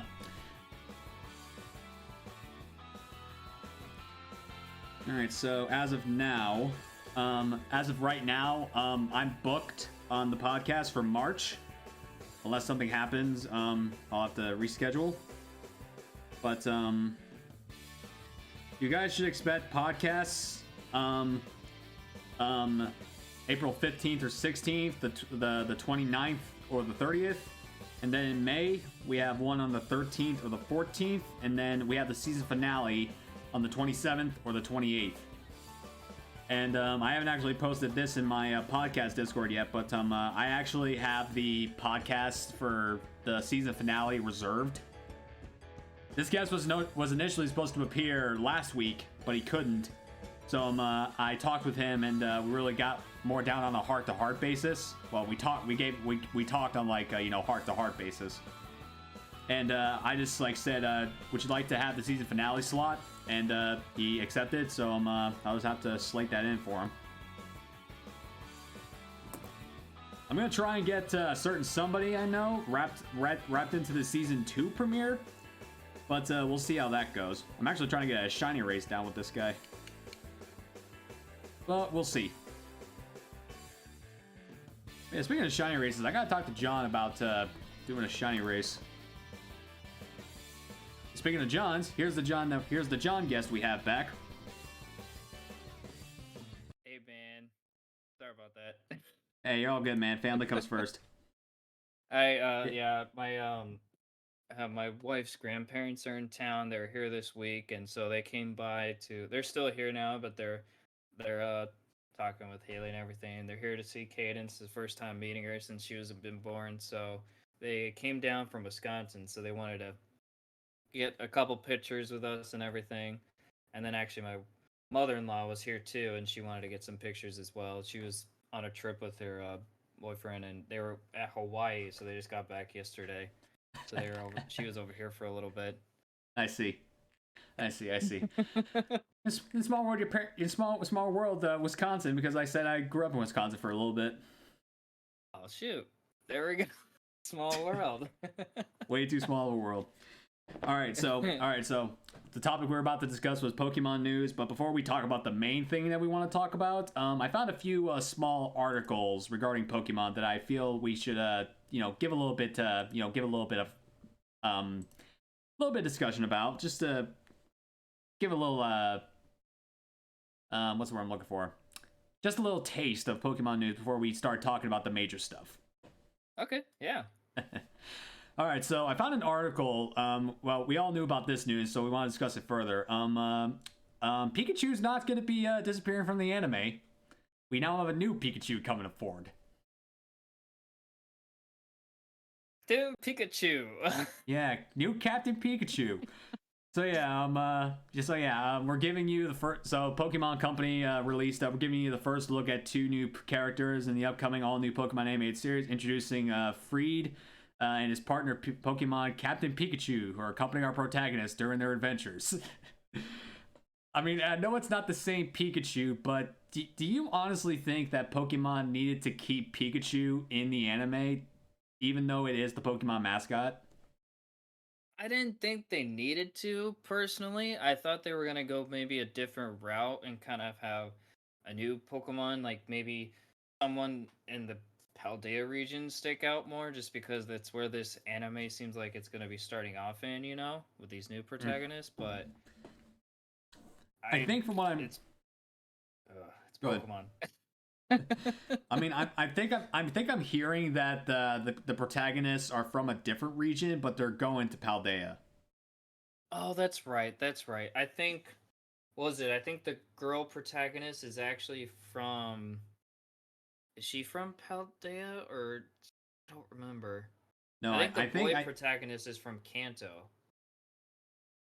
Is what I heard.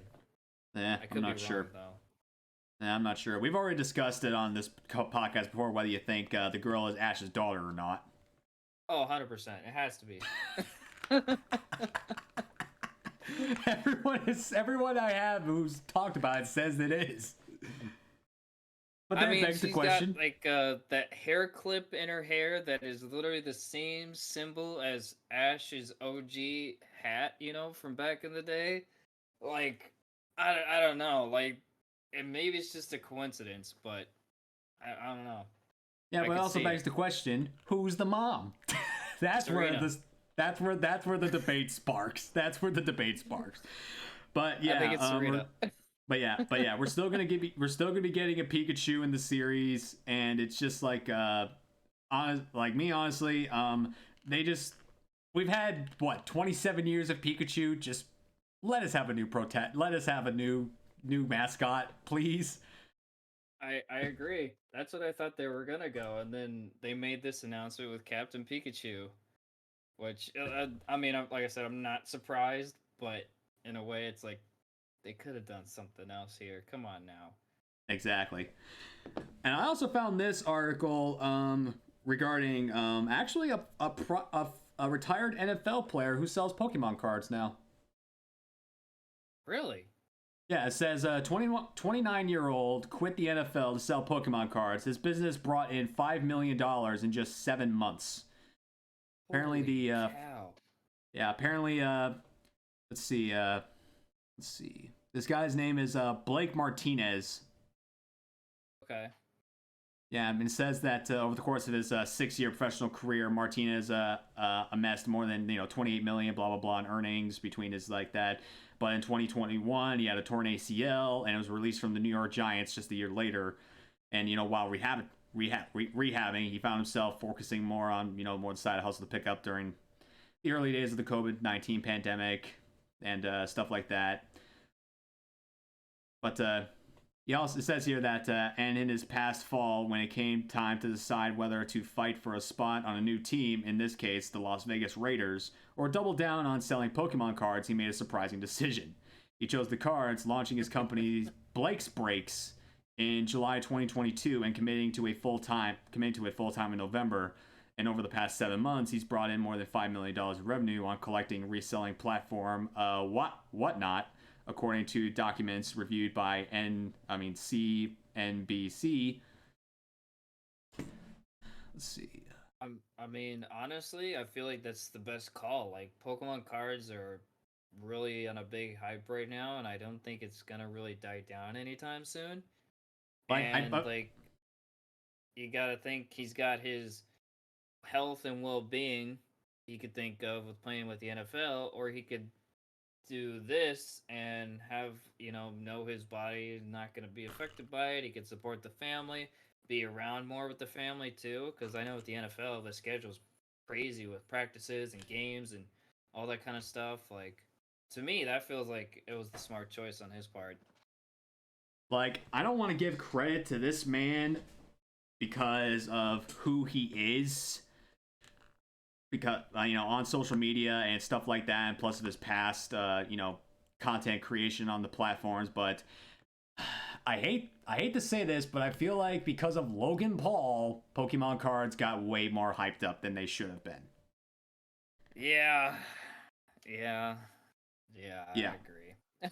Yeah, and because then of that, people like us are suffering trying to get cards. Yeah, I was lucky enough to get this. I was lucky enough to get a booster box of Silver Tempest the day it came out because, I actually called ahead and stuff like that to actually make sure I got my hands on it. Yeah. So, yeah. I remember one time at that shop, the guy was like, "So this is your hard-earned money?" And I'm like, "Damn right it is." Heck yeah.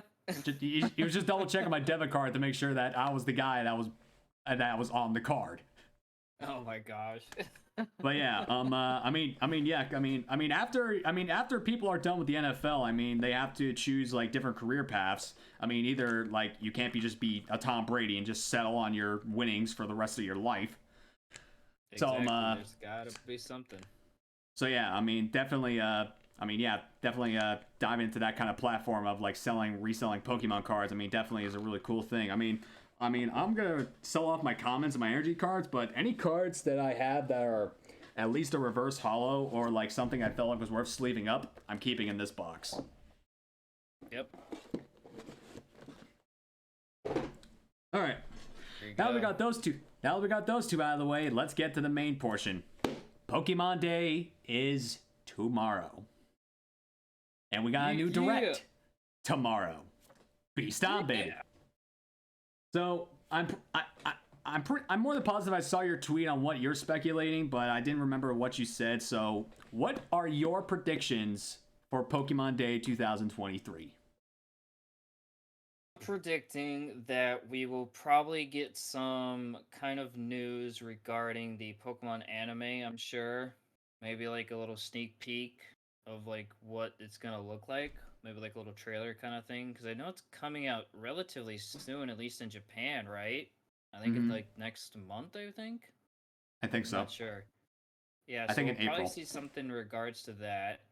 Um, I think we will see something about what's it called? I heard something about Detective Pikachu 2. I guess is something else that might be brought up.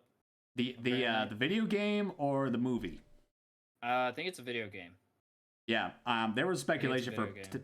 Yeah, there was a speculation for Detective Pikachu 2, like way back then, maybe almost 5 years ago, but they never actually got that off the ground. I'm actually looking Yeah, forward to it because I didn't play the OG Detective Pikachu game, but I saw a couple of people play it online, and I was like, huh, this was fun. Yeah. So I'm waiting for the second one. Yeah, I haven't played it either, but I mean, I'm curious. I'm curious. Like, I mainly want to see if they're going to be following the story of the movie, or if they're going to be doing a new type of story. That's a good question. I'll probably check out some like gameplay stuff and everything before I kind of decide to pull the trigger on it or not. Yeah. But anyway, what else are you predicting?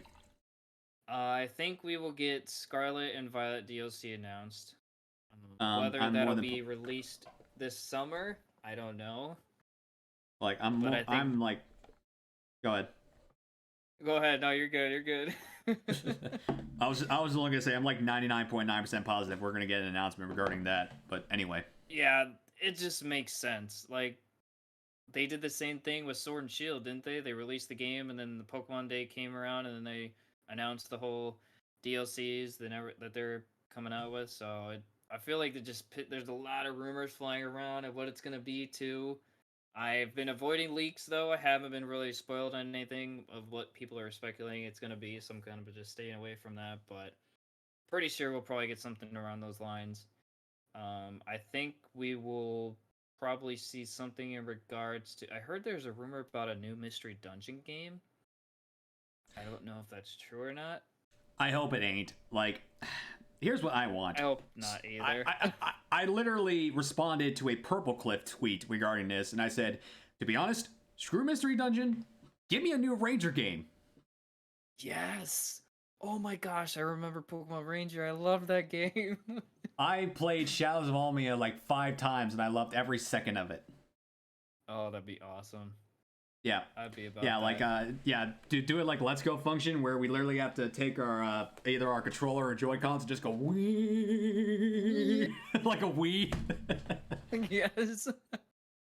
That would be amazing. Oh my gosh. that would be so much fun. I would be so on board for that. Let's see. What else though? There's something else that I'm drawing a blank on that I think they're gonna come out with. I think Pokemon Sleep's gonna be shown off. I think we're actually gonna finally see something on that. We were actually rumors on that. I actually talked about this in a previous podcast. The patent for Pokemon Sleep has been floating around lately because it just like officially resurfaced because they never really talked about it much. But somebody found out that the main patent for Sleep was like approved and whatnot, and they're maybe thinking about getting it off the ground. So we'll see what happens.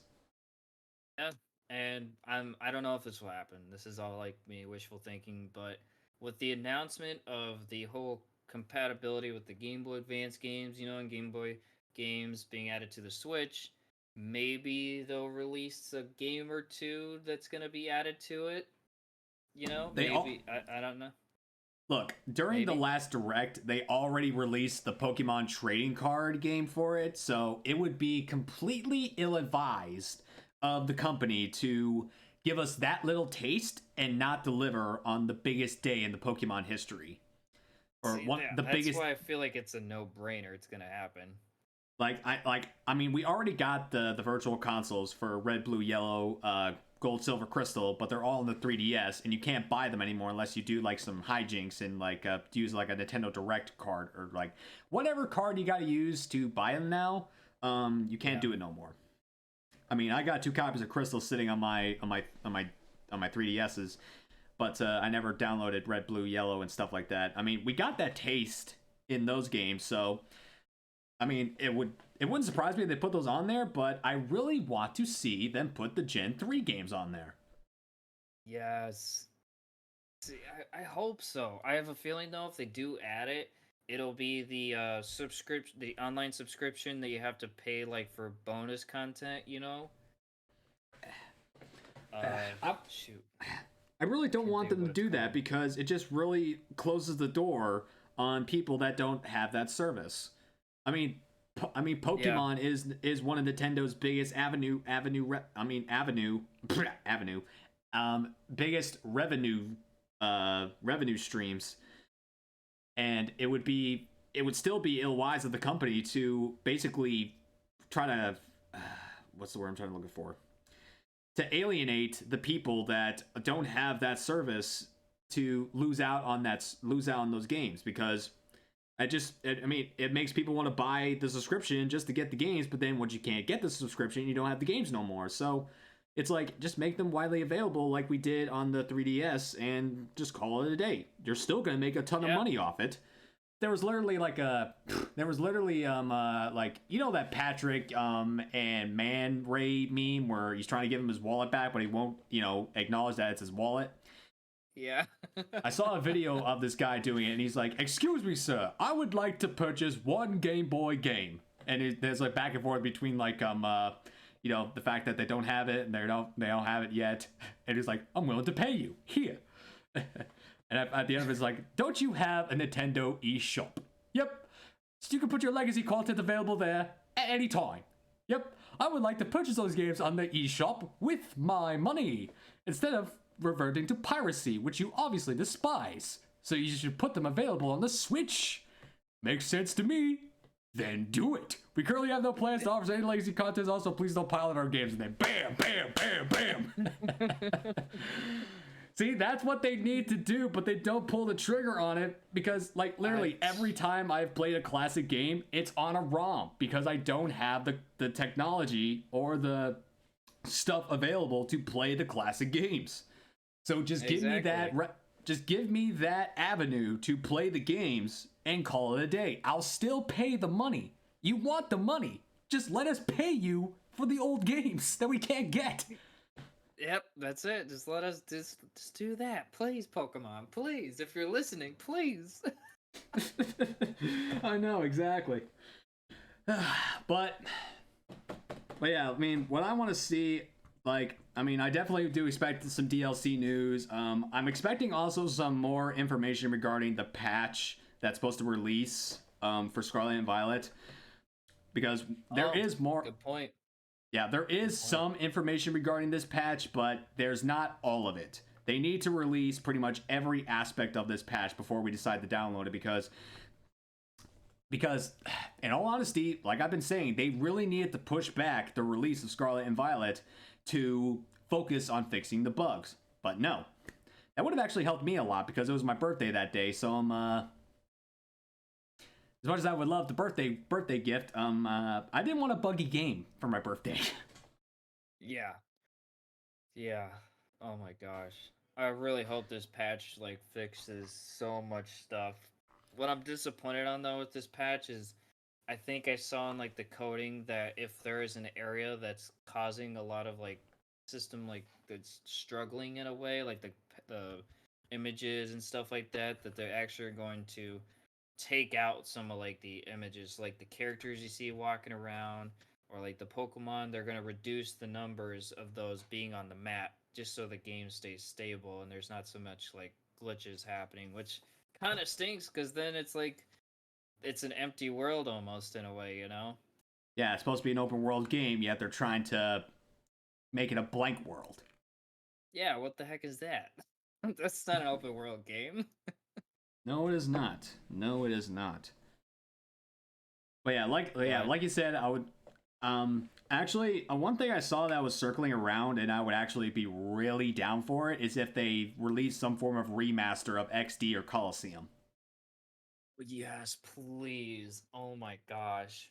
I mean, I played XD for the first time during last year, and I loved the game. I never played It's Coliseum. such a good game.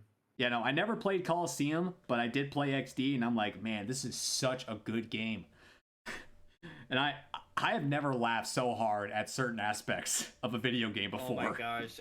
What's his name? The Mirror B or Minor B or whatever that The dude, second the I Fro? saw him come in, I literally started laughing so bad I fell out of my chair. And then whenever he came about, I started laughing.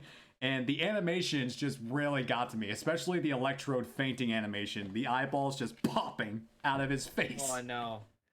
That game was so ahead of its time. It's unreal. Oh my gosh. It's such a good game. Yeah, that would be really cool if we got like a remake or a revamped version of that. Hell, even just putting it on the Switch would make me happy. Heck yeah. I really hope so. I think a lot of people have been wanting that to happen for a while now, and I don't know what they're waiting on. People want it. They're gonna pay for it. I know people are gonna pay for it no matter what. So you give us what we want, we'll pay for it. Exactly. You just gotta do it. I know exactly. Like, I mean, to my knowledge, there isn't actually a GameCube converter on the Switch, so they need to actually say they're going to announce that first. Yeah, that's true. Yeah. I guess we'll just have to wait and see what tomorrow holds, though. Yeah, I know. Wait. I can't really connect to the internet aside from my 4G while I'm at work, but I'll have to probably pretty much see all the news once I connect to 4G on the Discord and just see what happens on like YouTube or whatnot when I get home, because I don't want to go into much detail about this guy, but the IT guy we got at work is a fucking moron. Oh jeez. And every time we got an internet problem, we can't reconnect to it on our mobile devices. So it's like, what the crap, man? It's just a big pain. It's just a real big pain. Well, hopefully you don't get spoiled on anything, and you actually get to like generally react to what gets announced. You know. I mean, I would like to post reaction videos, to be honest, but at the same time, I don't really like give like major reactions to like released content, because like most of the time I'm at work and I need to see the stuff right away, so I don't really have like a very like open reaction. I just have to like keep it in. Yeah. So that's why I kind of like don't go into reaction videos like that, because I don't really have that big of a reaction. I mean, I could probably do like reaction videos by watching another YouTuber's content, but I have to get permission from that content creator, and they probably would say no because I'm so low on the YouTube scale. Hey, you never know. Nah, never know. I don't know. Yeah, I don't know.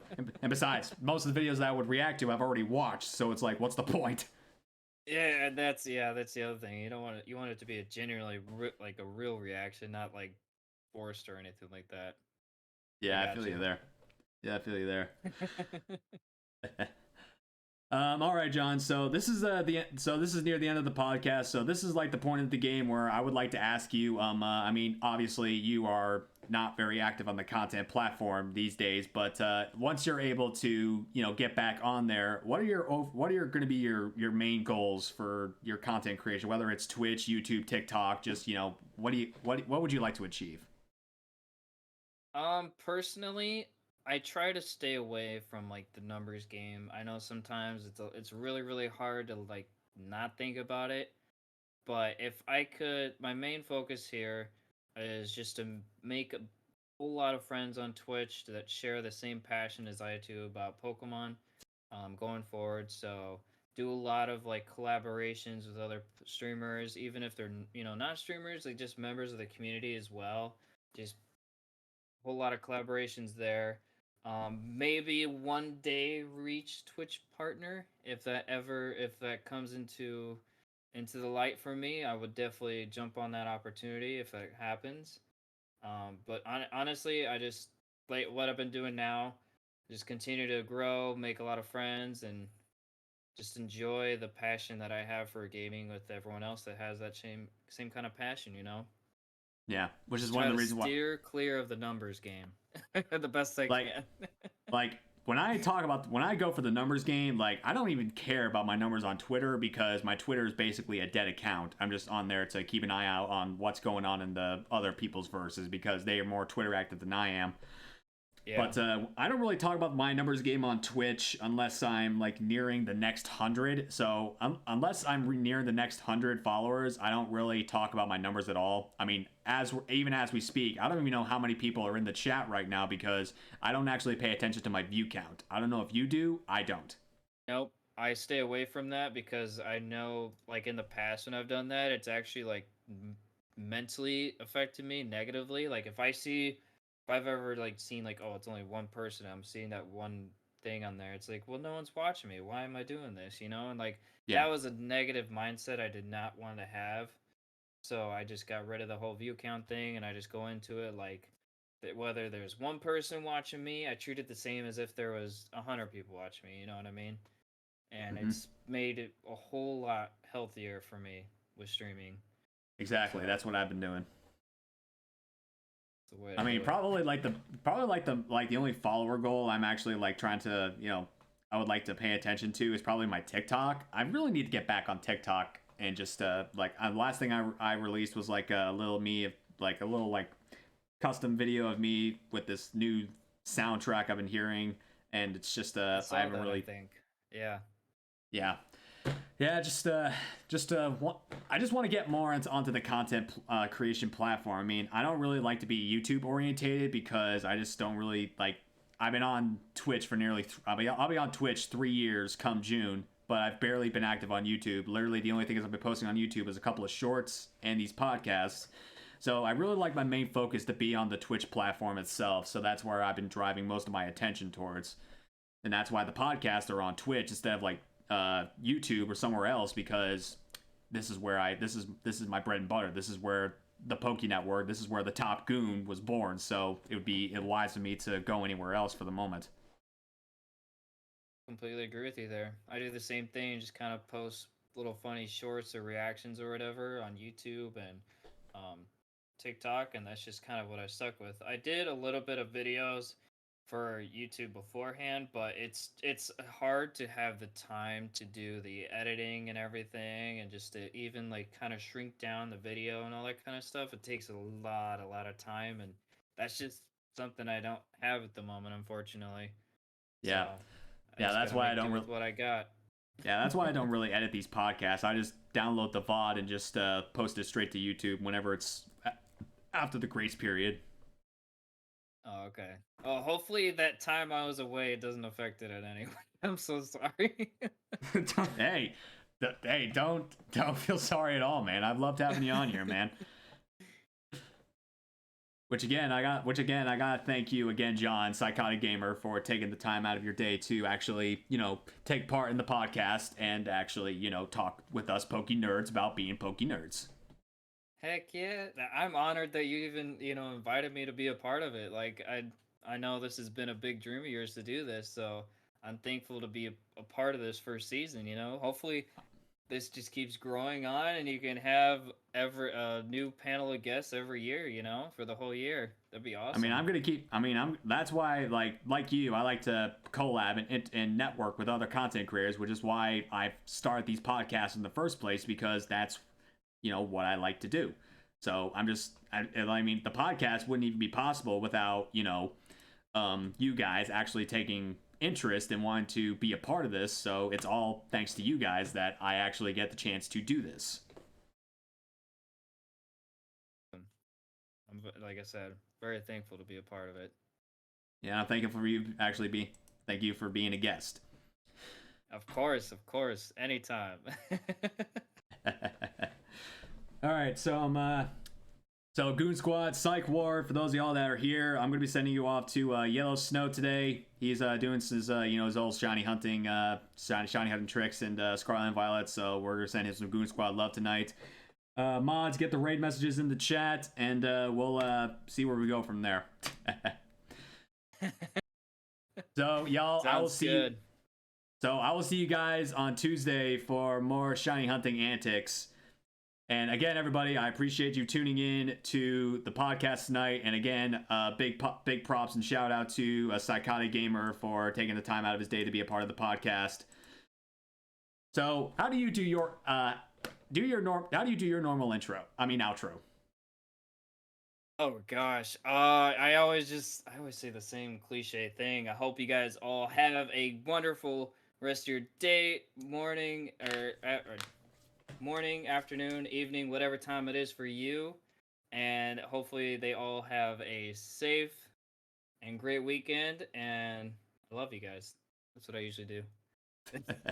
Well, Yeah, I well, always here's like kind of wing it. I never like stick to one thing, I guess you could say. well, here's my solid statement. Stay safe, stay strong, stay tuned for more Pokemon exclusive content, and as always, this has been the Top Goon, your man Spence. Beast out. I'll see you in the raid. Y'all have a good night. Then I put my hand over the camera. I like it. All I right, need to come up with PokeNERDS. something. All right, PokeNERDS. Nerds out.